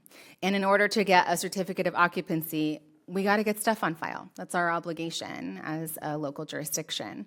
So this small business who was ready to start cleaning the kitchen is now starting in on an entirely new process. And they had to find a designer. We had to walk them through the process. And it was a lot slower than they intended. So what this program does will save time, save money, and get small businesses into spots faster. We're also really excited to expand the toolbox even further through effective partnerships. One example of that is to work with potential banking partners to pull through third-party programs. And finally, really excited to offer enhanced development services support with this new economic development analyst role. Folks need an advocate, not just on the inside, a central point of contact, but with third-party agencies and other requirements as well. So this role will be well-informed and well-trained on what the development ecosystem looks like and how to walk our businesses through the process as easily and seamlessly as possible. Next up, the category of business retention and expansion. There's an old sales adage that 20% of your book comes from new business and 80% of it comes from existing business. So you work smarter and have more outcomes by maintaining what you have even before you go out and get new stuff. And a business retention program is extremely important to create relationships between a jurisdiction and its businesses, and it takes a structured program to do so. So the recommendation in the work plan is to create a program that will guarantee at least annual visits to Citrus Heights' top 25 sales tax producers and top 25 job producers. And that will involve surveys, exploratory questions, uncovering pain points to make sure that we are effectively keeping and hopefully expanding local businesses on the ground. We're also really excited at the prospect of enhancing public safety resources. There's so much of what we've built through our community image and beautification initiatives that can be very easily translated to our business community through effective public relations. And there's an entire plan in there. I'm calling it the Business Safety Hub, and I'm really excited to work with the Citrus Heights Police Department to build that out and help showcase exactly everything Citrus Heights is doing to keep our businesses safe and happy. The plan also shows how we will provide public relations value to our existing businesses to help amplify them and create marketing opportunities. And finally, it identifies implementation steps for stronger workforce development connectivity. Moving on to our third category, small business support and innovation. It details increasing accessibility to technical assistance for our small businesses. That will both be information accessible through our website, here in the office, one-on-one visits, along with partnerships and programming that we can pull through here to our spaces. We've also created some implementation steps to make a more identifiable startup ecosystem in Citrus Heights. The thing about entrepreneurship in Citrus Heights is there's a lot hiding in plain sight, and it's not necessarily as loud of a community as it is in other jurisdictions. And luckily for our entrepreneurs, Citrus Heights knows how to be loud. So we're really excited to wrap our arms even more around this community, do some marketing, communications, technical assistance, and hopefully maybe even build it into some incubation or acceleration programs or similar. Whatever is the best match. It's important that we don't prescribe this before we know exactly what the need is, but we're looking forward to uncovering more. And then finally, pulling small business support on the ground and offering even more opportunities for our businesses to engage in our own community events. Almost there. I think this is the second to last bucket, marketing and placemaking. This category details increased economic development communications impact. We've done a great job in this category, candidly, scrappily, as we can, as we're out visiting businesses, but we're looking to build even more structure in this space to create even more impact. We're excited to build out consistent stakeholder communications. I want to recognize Communications Officer Marissa Brown, who in the last year relaunched our Economic Development e-newsletter, meant to be sharing of news and resources to our business. We'll build on that even more, both through consumer communications and direct-to-business communications, along with creating really strong business owner and developer consistent communications as well. There's plans in the plan to influence commercial corridor beautification, along with grassroots marketing and placemaking. And finally, the fifth category is about organizational culture.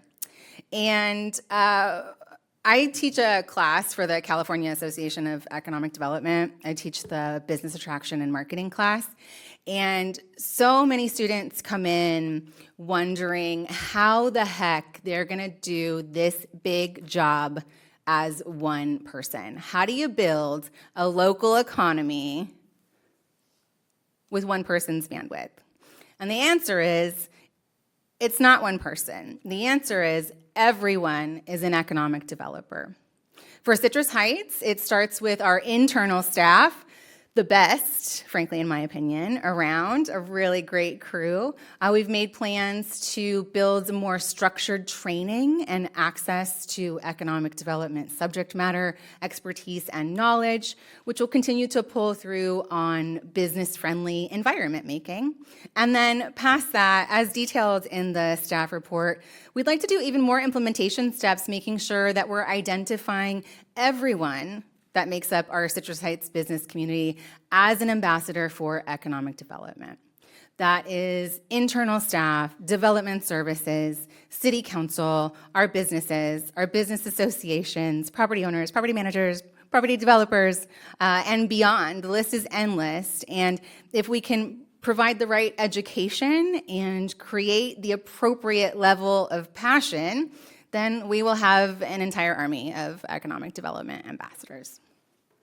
So that brings us to the end of the work plan overview. And what we're looking to do this evening is to adopt the work plan as policy, as well as approve the 2 program guidelines that we reviewed during this presentation.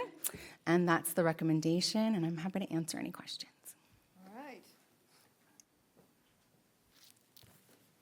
Portia, you have any questions or comments, or you want to just do questions first and before we get to the resolution, or what do you want to do, Megan? Just do questions? Certainly. Let's do questions so we can clarify anything in your brain. No questions? Questions? Good questions? No comments. Comments, okay. Well, Questions? I do have a question, just for the, because we tend, because we work with these acronyms all day, every day. Did I not define an acronym, Councilmember Well, no, Schaefer? there's like, what's an NAICS code? What does that mean? What? X? Oh, I didn't, a NAICS code. oh, Can I? National American Industry Classification System. That's it. That means every job out there, and I work with NAICS codes all the time. Every job out there has a specific, it'll usually start with a 3-3 or it starts with 2-digit, and then when you get more specific, the digits get longer. So it is, when we, like I said, when we first started talking about this, we started talking about where our people are working, what industries they're working in. Some of these codes are really broad, and so you really don't, like I'm always looking for the precision manufacturing versions of this, and it is challenging to go through and find the right code. And all these codes also relate to workers' compensation claims or workers' compensation rates. So you can say, okay, I'm going to do this job, and here's what the corresponding rate for workers' comp is. So anyhow, but that's just kind of, I think we need to be sensitive to, we have an audience, we even have, and no offense to my colleagues, but we have folks that are, we just brush over some of these acronyms without really understanding what they mean. Yeah, great catch, thank you. Any questions? Just Nope. Okay, No comments, question. questions. I had questions, that's why I thought I'd start with questions. So when you were doing the clusters by employment, where were public employees? I know we have a lot of people in our city who work for public agencies. They didn't match in there, huh? Or are they under one of the other categories? When we do cluster analysis, the preference is in tradable industry clusters. So these are jobs that create other jobs. Oh, okay. Okay. Another question. Can you use CDBG money for workforce development?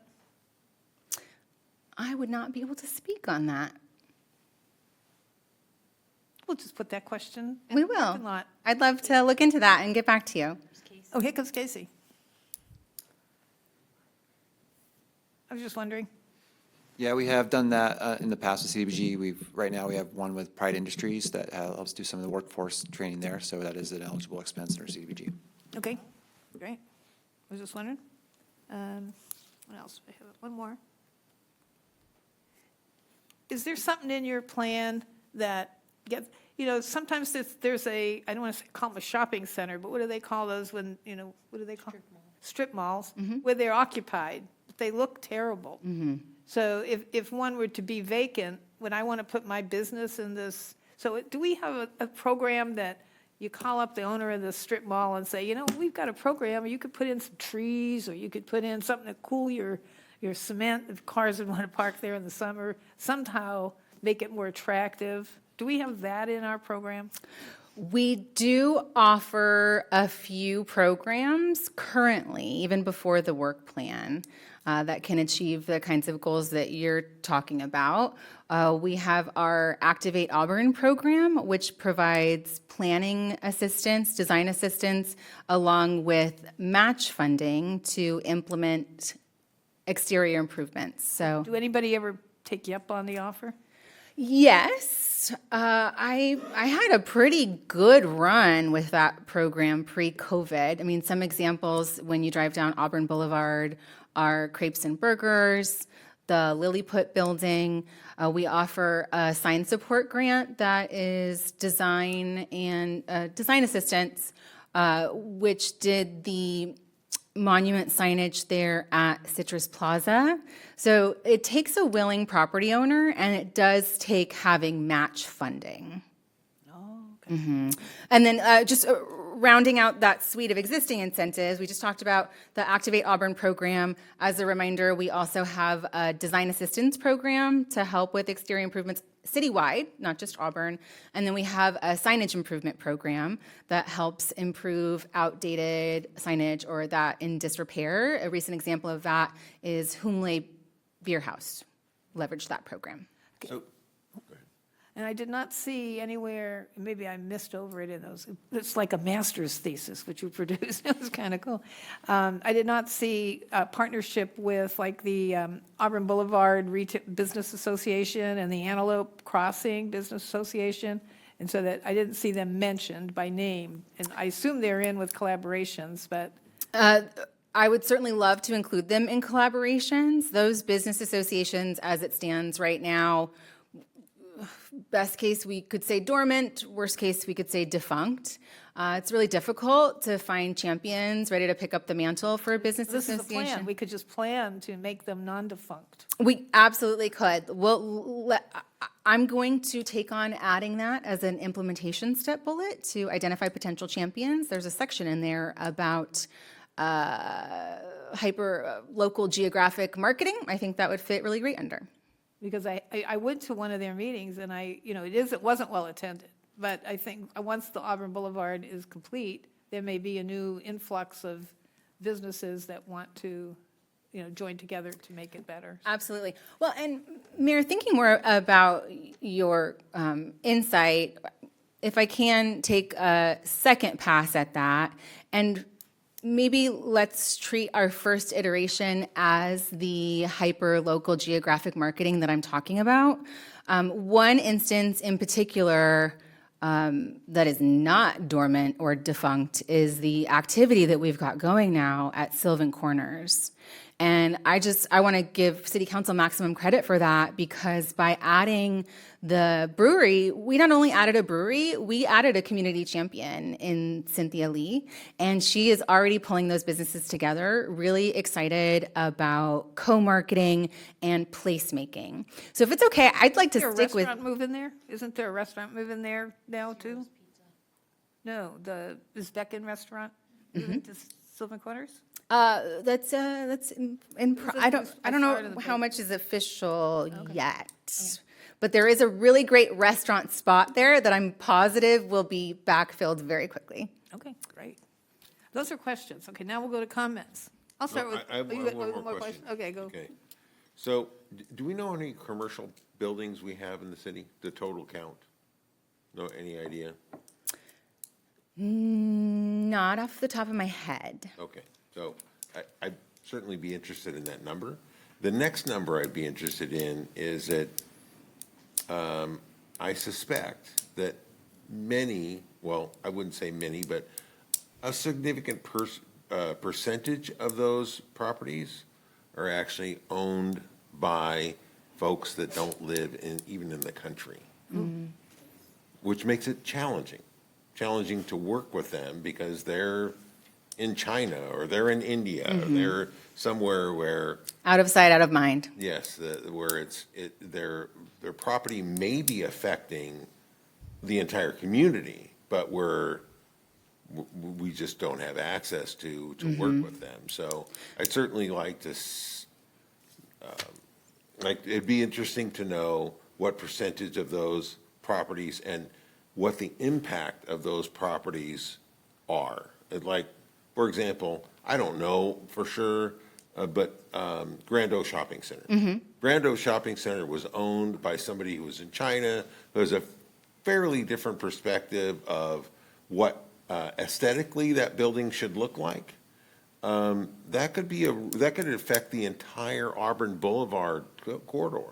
Well, and taking it one level deeper, I'm so glad that you're shining a light on this, Councilmember Schaefer. Grand Oak Shopping Center is actually owned by 3 property owners. Okay, well, Which makes it even more difficult. So if you find one of those property owners as a champion, I can tell you through my history of work, it's very unlikely that you will find another 2 who are ready to do an uplift of a property. It's really hard stuff. It's really hard stuff, which is why a lot of the revitalization that you see, a lot of the examples that I listed that took advantage of our programs, those were single standing buildings, and those were local property owners and local businesses. So I just want to take one more minute and shine a light on a recommendation and some implementation steps that you'll see in the plan that specifically has to do with the issue that you are referencing of absent or negligent commercial property owners.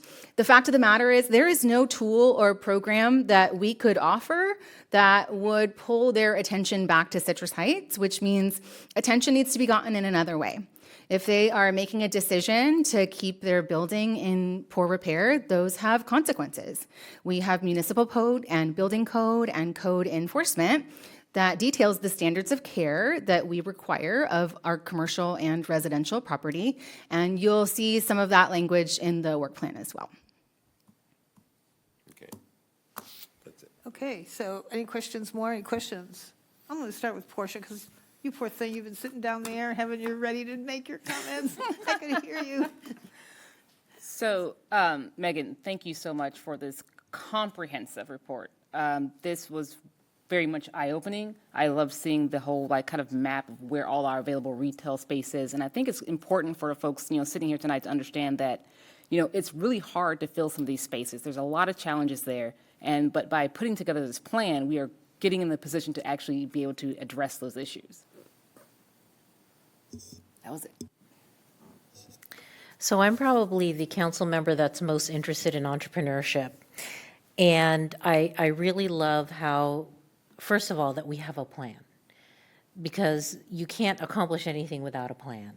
And so thank you for taking the time to write such a comprehensive plan covering all the areas, including entrepreneurship and the very, very micro business, because I think they need the most support sometimes. And so my comment and question is, are you working with our local resources such as the Chamber of Commerce, surrounding chambers of commerce also, and our USSBA that's literally in our backyard? Yes, and a great point of pride that they are too. In fact, SBA has shared some fresh intentions to pull together economic development working groups. SBA is Small Business Administration. Thank you, the Small Business Administration. It was a test, wasn't it?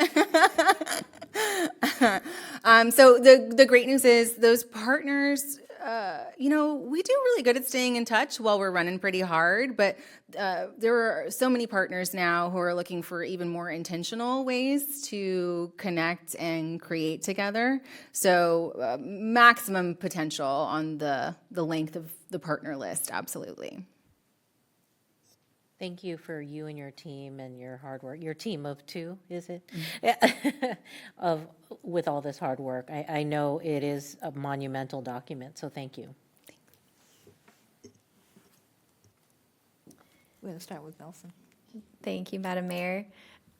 I am so excited that you are the person leading this department. You can definitely tell, hearing you talk about this plan, that you have a passion for the work that you do. So that's super exciting. I am very impressed with how robust this work plan is. And as a millennial, it really feels like you're helping make our city Instagrammable. Yeah, and that totally fits with the quote that you touched on, which is near the beginning of the work plan, that I loved, and I wrote it down, about everybody being an economic developer. And so it's, the people who are visiting the businesses, and they're taking photos, and they're tagging Citrus Heights as the location of whatever business they're visiting, and that's super exciting. So fantastic job. I also really appreciate the focus on the staff being so helpful and helping guide businesses through the process that they have to go through, taking their dream of the business into a reality. I'm sure it's very intimidating doing that as an entrepreneur and a small business owner, so that just sounds fantastic. Thank you.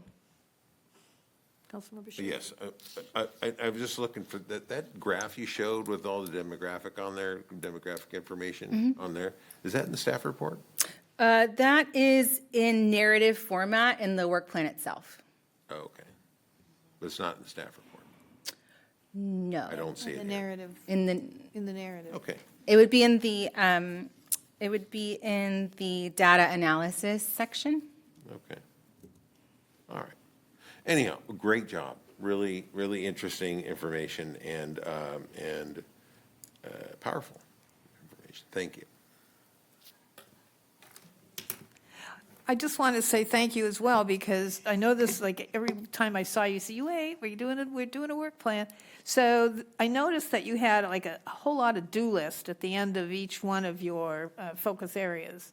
So are you going to put those out like we do with our strategic plan objectives, where you list them, in the order that you're going to do them, check, done, come to council when you need us to change something? And so, because it'd be nice to see the whole list as Yes. like our strategic plan list. Absolutely. In fact, a commitment that I made in the introduction of the work plan is that with its implementation, there'll be a dynamic dashboard that will be reviewed with city staff quarterly and then with council annually. Happy to share or talk on it or chew on it in between. Annual. I think we should have periodic updates when you make achievements, because there's a list there, some of which are easy, some of which are a little more lengthy.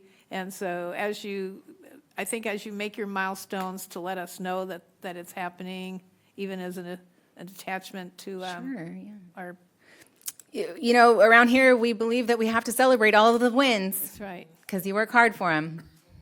Anyway, I think it's fantastic. I really like that you got community input, and and that we're going to go proactive, because we just can't wait for people to come to Citrus Heights. We have to go find what we want and get them here, one way or another. So that's good. So there is a resolution that we can adopt if somebody wants to make a motion. I'll make a motion. I make a motion that we adopt the 2025 to 2027 Economic Development Work Plan as policy and improve the business attraction incentive guidelines and small business support program guidelines. A second. And seconded by Councilmember Nelson. All those in favor, say aye. Aye. Aye. Is that okay? We're good? Madam Mayor, before we leave this item, if I could just make a couple of quick comments. Sure. I just want to compliment Director Huber on her work here. In most jurisdictions, if you gave an economic development director this task, the first thing they say is, oh, well, let's go hire a consultant. And I've seen many of those plans. And I'd stack the work she did, herself against any of those. It was very comprehensive, included all the stakeholder outreach. We would have paid to bundle if we outsourced this plan, and we wouldn't have got the same results. This is a Citrus Heights specific plan for economic development. Very well done, very comprehensive, rooted in data, talking about a plan that works for Citrus Heights, our demographics, what the city has to offer. So just wanted to compliment her on that work. She's a certified economic developer, and it really showed true in the way she approached and prepared this plan. So thank you very much for excellent effort on this. Yeah. That's all true. Okay, so we have adopted our resolution. Good job, Megan. Next item, please. Sorry about that, my mic wouldn't turn on. The next item is item number 11, and that is mediation services to resolve neighbor-to-neighbor disputes.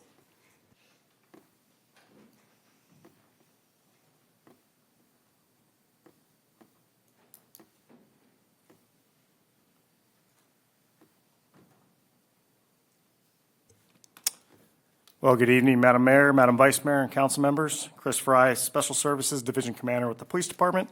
And joining me this evening is Nicole Piva, Housing and Human Services Program Coordinator with the city.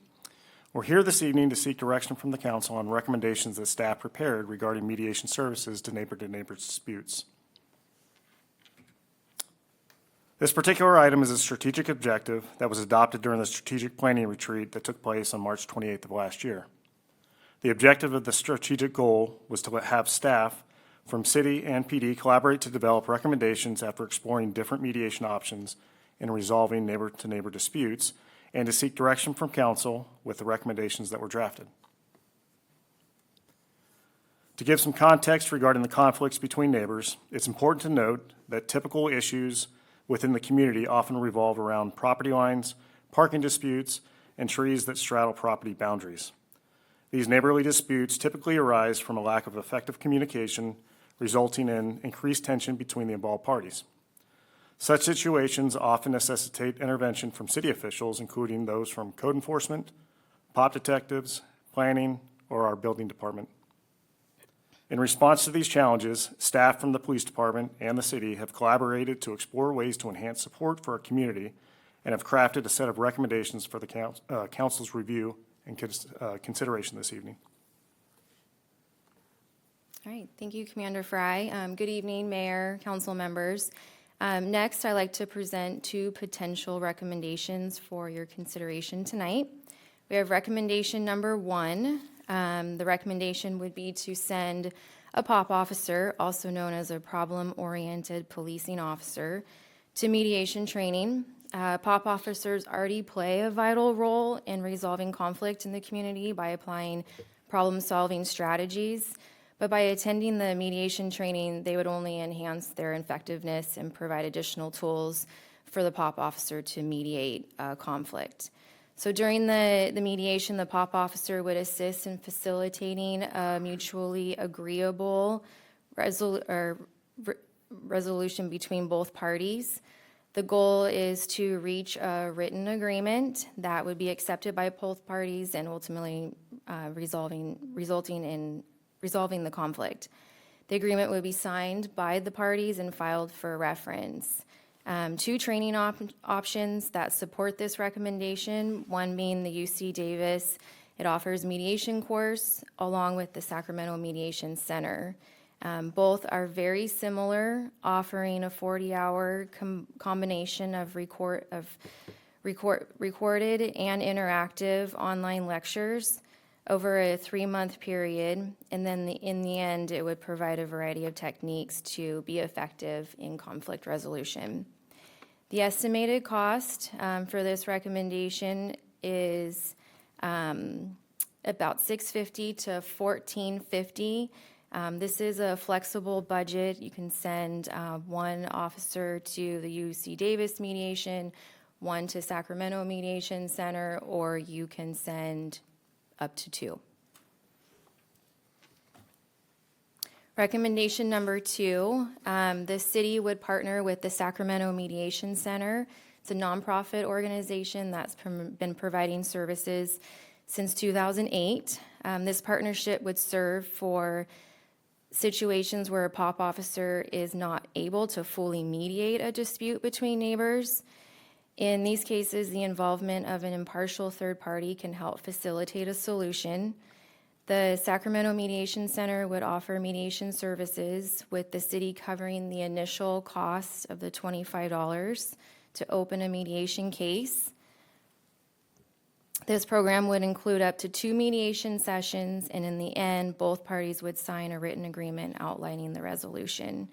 So each party's fee for the first 2 mediation sessions is due in advance, and it's based on an individual's income. So we're estimating about $12,000 for this pilot program. We're estimating about serving to 10 households. A funding source for this program has not been identified. Depending on the direction of council tonight, we would submit a request to have this program included in the mid-year budget. So we've provided some background, some information, and have outlined 2 potential recommendations for your consideration. We think that implementing a mediation program would be a very valuable resource and an added tool for city staff, especially those that regularly work with neighbors to resolve conflict. So next, we'd like to hear your feedback and your thoughts on moving forward with how to mediate neighbor-to-neighbor disputes. Here for any questions. Do you have a slide that we have in our council packet with the costs based on, yeah, that one? Did I, okay. Yeah, so I added this. So Sacramento Mediation Center, they have a fee schedule. It's based on the household income. So the $12,000, I based it off of it's not a conservative number that I used. I just based it off of a household of $100,000 to $200,000. So you have your $25 initial cost to open that case. 10 households, that's $250. Each party, so party A, party B, both would have to pay the first 2 sessions in advance. So each party would owe the $500. 2 parties involved, that's $1,000. So the $1,000 times the 10 households plus the $250 is $10,250. So I kind of rounded up a little bit. And so the city would bear that cost, that's the $12,000, so the owner, the party does not pay it? Correct. We pay it on behalf of the party? If that's the direction, yes. Okay. Councilman Nelson, questions, comments? Yes, some questions. If the parties agree say they go to the mediation services and they agree, but one person reneges and the agreement falls apart, is there anything in the language that they would pay the city back for what we've paid for their services? So that's a great question. I think a couple different options. We can work with the city attorney to draft some sort of agreement that both parties would sign, and if something like that did happen, we could have some language in there saying that the money would be paid back. Okay, great. It seems like we should have some protection just in case. And then I was curious, do the neighbors sign with a notary if they come to an agreement? Or it's just, if it's with the POP officer, he's identified them, and so they can't go back and say, oh, that wasn't me, I didn't sign, or anything like that. Just thinking of all the possibilities. Yeah, so in that situation, it would be the POP officer that would arrange and coordinate the signatures between both parties involved. Okay, thank you. Let's see, do I have any other questions about it right now? Nope. If you think of any, don't pop in later. Thank you. You're jumping So, around. and I like that suggestion. The downside, the tough part would be, I think, is really difficult to collect. Yeah, but you could have someone put up the money that's refundable when the agreement is met. Yeah, but if they decide, well, I don't have the money for that, then what do you're just like, I'm not going to participate. So I think, that's I just think that this would be really difficult to collect if they were to renege. But I don't see any downside of having it there. But on the other hand, It makes them not want to renege. right, well, maybe. We have some people that have some really serious mental health challenges here. And that's the bigger issue.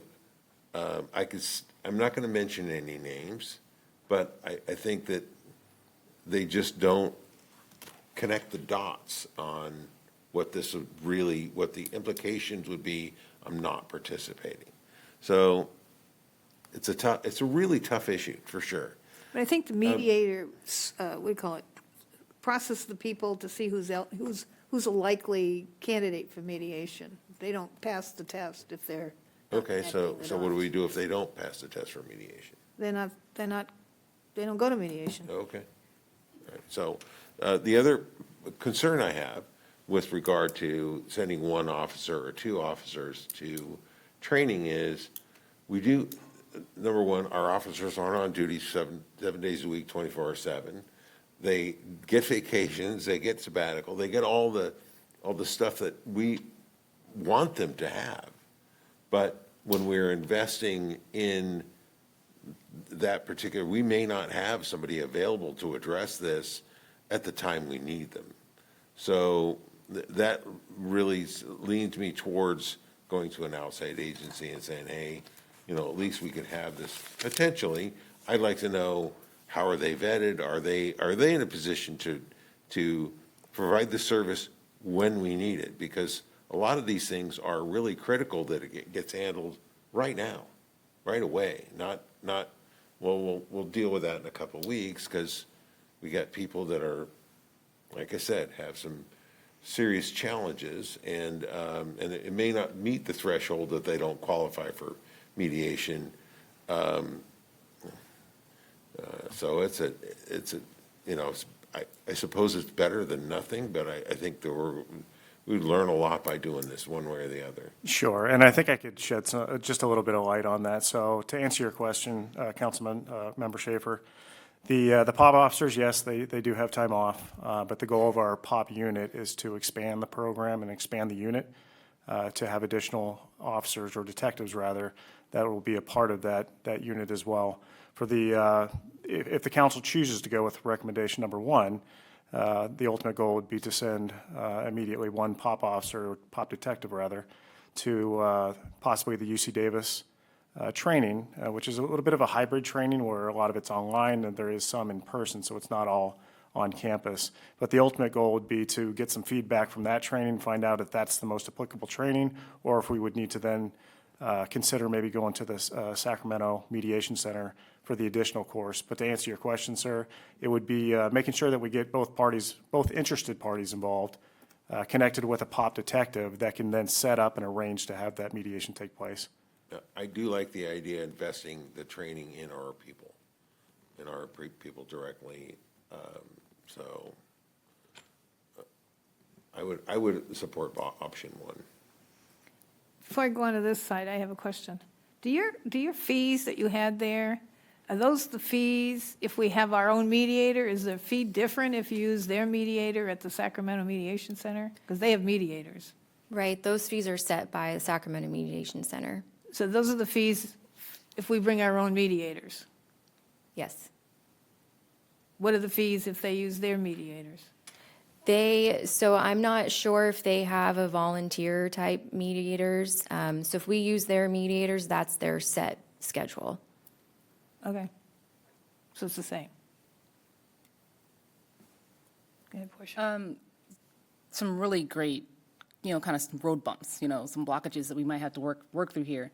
My next thing is because, we all live in our neighborhood, right? And I know we have every time again, we have a neighbor or two who might, abuse a kind of a system like this. I would think that we would want to say if you're a person in between two houses, for instance, you can't say, oh, I'm going to mediate with neighbor A, and then okay, that's solved, and I'm going to go over here and mediate with neighbor B, right? One per person kind of deal. I think we need to kind of make sure that it's available for, I see you laughing, but I'm so serious. I think it's very critical to make sure that everyone gets an opportunity to be able to have this service. So if we continue it, I want to see a expansion of saying, one per calendar year or something like that, right? Otherwise, use ChatGPT and figure it out. I don't know. Thank you both for bringing this report. I really am excited that we have two very good, well-thought-out recommendations. Even though there might be some amendments we'd like to see, the fact that we offer this as a city is pretty incredible. Otherwise, you're talking lawyer fees and things of that nature when it's that level of a dispute, or fines and things like that we would levy against code violations, et cetera, that are discovered on our behalf. I really think the feedback from my fellow council members really is important to take into consideration in the execution of this. I really like tooling up our officers with extra tools for their tool belts. And I think whether it be one or two, I prefer two myself. I think we should always be able to compare the two different programs, and in the future, potentially make decisions on what program we prefer if we decide to grow the program a little bit more, and maybe we can rent out our service. But for recommendation 2, so the limited number of police officers being trained in the moment of need, I think, is a very valid concern. And that's why I personally would like to recommend that 2 of our officers be trained in this skill set. For option number 2, I too am of the mind of our residents who require or request mediation have some skin in the game. I think we should pay to open the case, and we will reimburse for successful mediations, rather than paying for it up front. You never respect anything that you have someone else pay for. And I think if they're serious about this low-cost, affordable, yet professional mediation service, they will partner with us as individuals in the conflict to do that. So that's my recommendation, that we allocate certain amount, whatever the budget request is. And I like that you called it a pilot for a year, because that means we do it for 1 year, whatever that determined year is, and then we evaluate it. Because it may be that paying for their initial case opening is not enough, and we discover that through our year, but we're committed to a year of discovery, of usage and participation and skin in the game. Coupled with, I do like both recommendations together as kind of a 1-2 punch approach to helping mediation happen. So those are my comments. I support all your comments, Mary Jane. I think they're good. I took the Sacramento mediation training years ago, and it's a great training program. And what they do is, after you go through all the hours and hours of training, you do some mock mediations there. And then when you're ready to go into they throw you in the the field, you assist. So you sit next to the what do you call it, the certified mediator, and you sit through 3 of those and write up stuff, and then you are the main one, and they assist. And so it's a process to get certified. So I don't know if it's a 1-year project, how long it takes our mediator to get really up to speed, because the people down there are so incredible that at mediating. In fact, when I was doing the training, there was a guy from Citrus Heights mediating his barking dog with another guy, and he felt really bad that his neighbor didn't like his barking dog. And he was willing to send his dog to his brother in Oregon to make the neighbor happy. So, and they do the little contracts that they sign, and I just would like to think, though, that if we're going to do a pilot program, that we include one of their mediators in our program for our guys to learn from someone who does it. You know, say that they're not going to become expert at it for a while. And so if it's a 1-year program, it might take them almost that time just to get up to speed. So if there's a hybrid approach where we could use their services and then break away from them when our guys, so that's my thought. I know the process of training is not just 6 weeks and you're ready to go. Yeah, you bring up a great point, Mayor. You mentioned the word unique. When I was researching the UC Davis training, I would say it is absolutely unique. And what I mean by that is the 40-hour course is extended over a 3-month time period just to get the students through that course. I don't know what the Sacramento Mediation Center requires, whether or not it's more of an intensive 40-hour course in 1 week, or if it's spread A over. couple of all-day Saturdays, and so I'm not sure. Okay. I don't remember, it was back then. Yeah, the UC Davis course was definitely unique in that way. I have another question. So I am also inclined to do a hybrid approach and have kind of an escalation. The POP detective would meet with them first, and then if they can't resolve it with them, then it would go to the mediation center.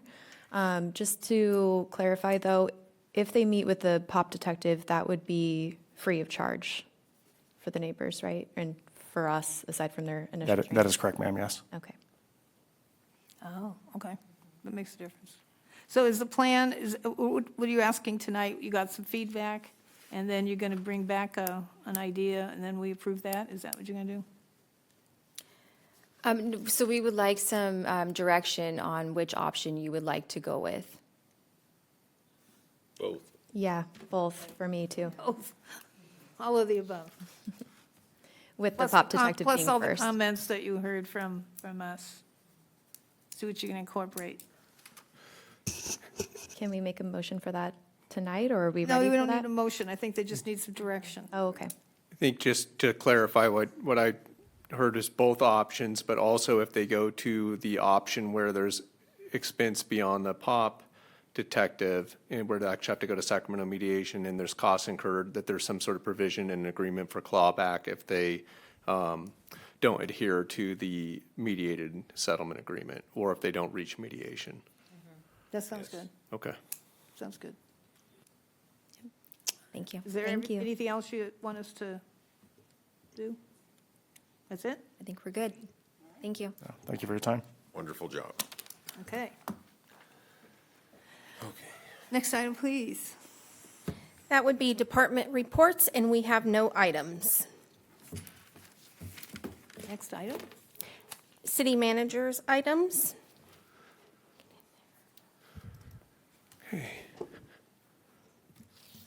All right, Madam Mayor, Vice Mayor, members of the council, Ash Finney, your city manager. I do have a couple little brief updates. One of them I want to announce on the next slide here is we had our Arcade Cripple Creek Trail project receive yet another award. It's been really, hitting the rounds on the awards, but this is really a special award. It was recognized in January by the Women's Transportation Seminar, Sacramento chapter. And I learned that this is the Women's Transportation Seminar. It did start out originally as a seminar, but it's grown to be an international group that has chapters throughout various regions. And they give one award a year.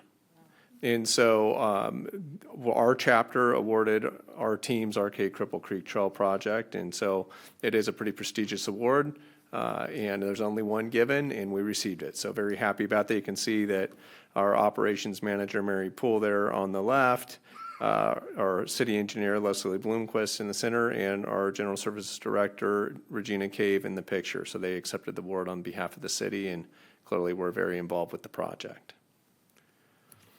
And then, just quickly, we have President's Day. We talked about some presidents' birthdays tonight. And so City Hall will be closed on Monday, February 17th, in observance of President's Day. And that concludes my updates. Next item, please. Council requested items, if there are any. Anybody? I just forgot an announcement from earlier. For those residents who still want to hear Ethan Conrad's proposal, he's come to all the neighborhood associations and he still has 3 to go. So if you missed it and you still want to attend, Area 11 is having theirs on the 19th. This is all in February. So on the 19th at 7 p.m., the address is on the website. If you go to the city website under neighborhood engagement, but it's still on the 19th is Area 11. On the 24th is Area 10, and on the 25th is Area 2/6. So there's still 3 opportunities to hear these. I know that 7 p.m. on the 11th, 6:30 on the 24th, and 7 p.m. on the 25th for those three more presentations.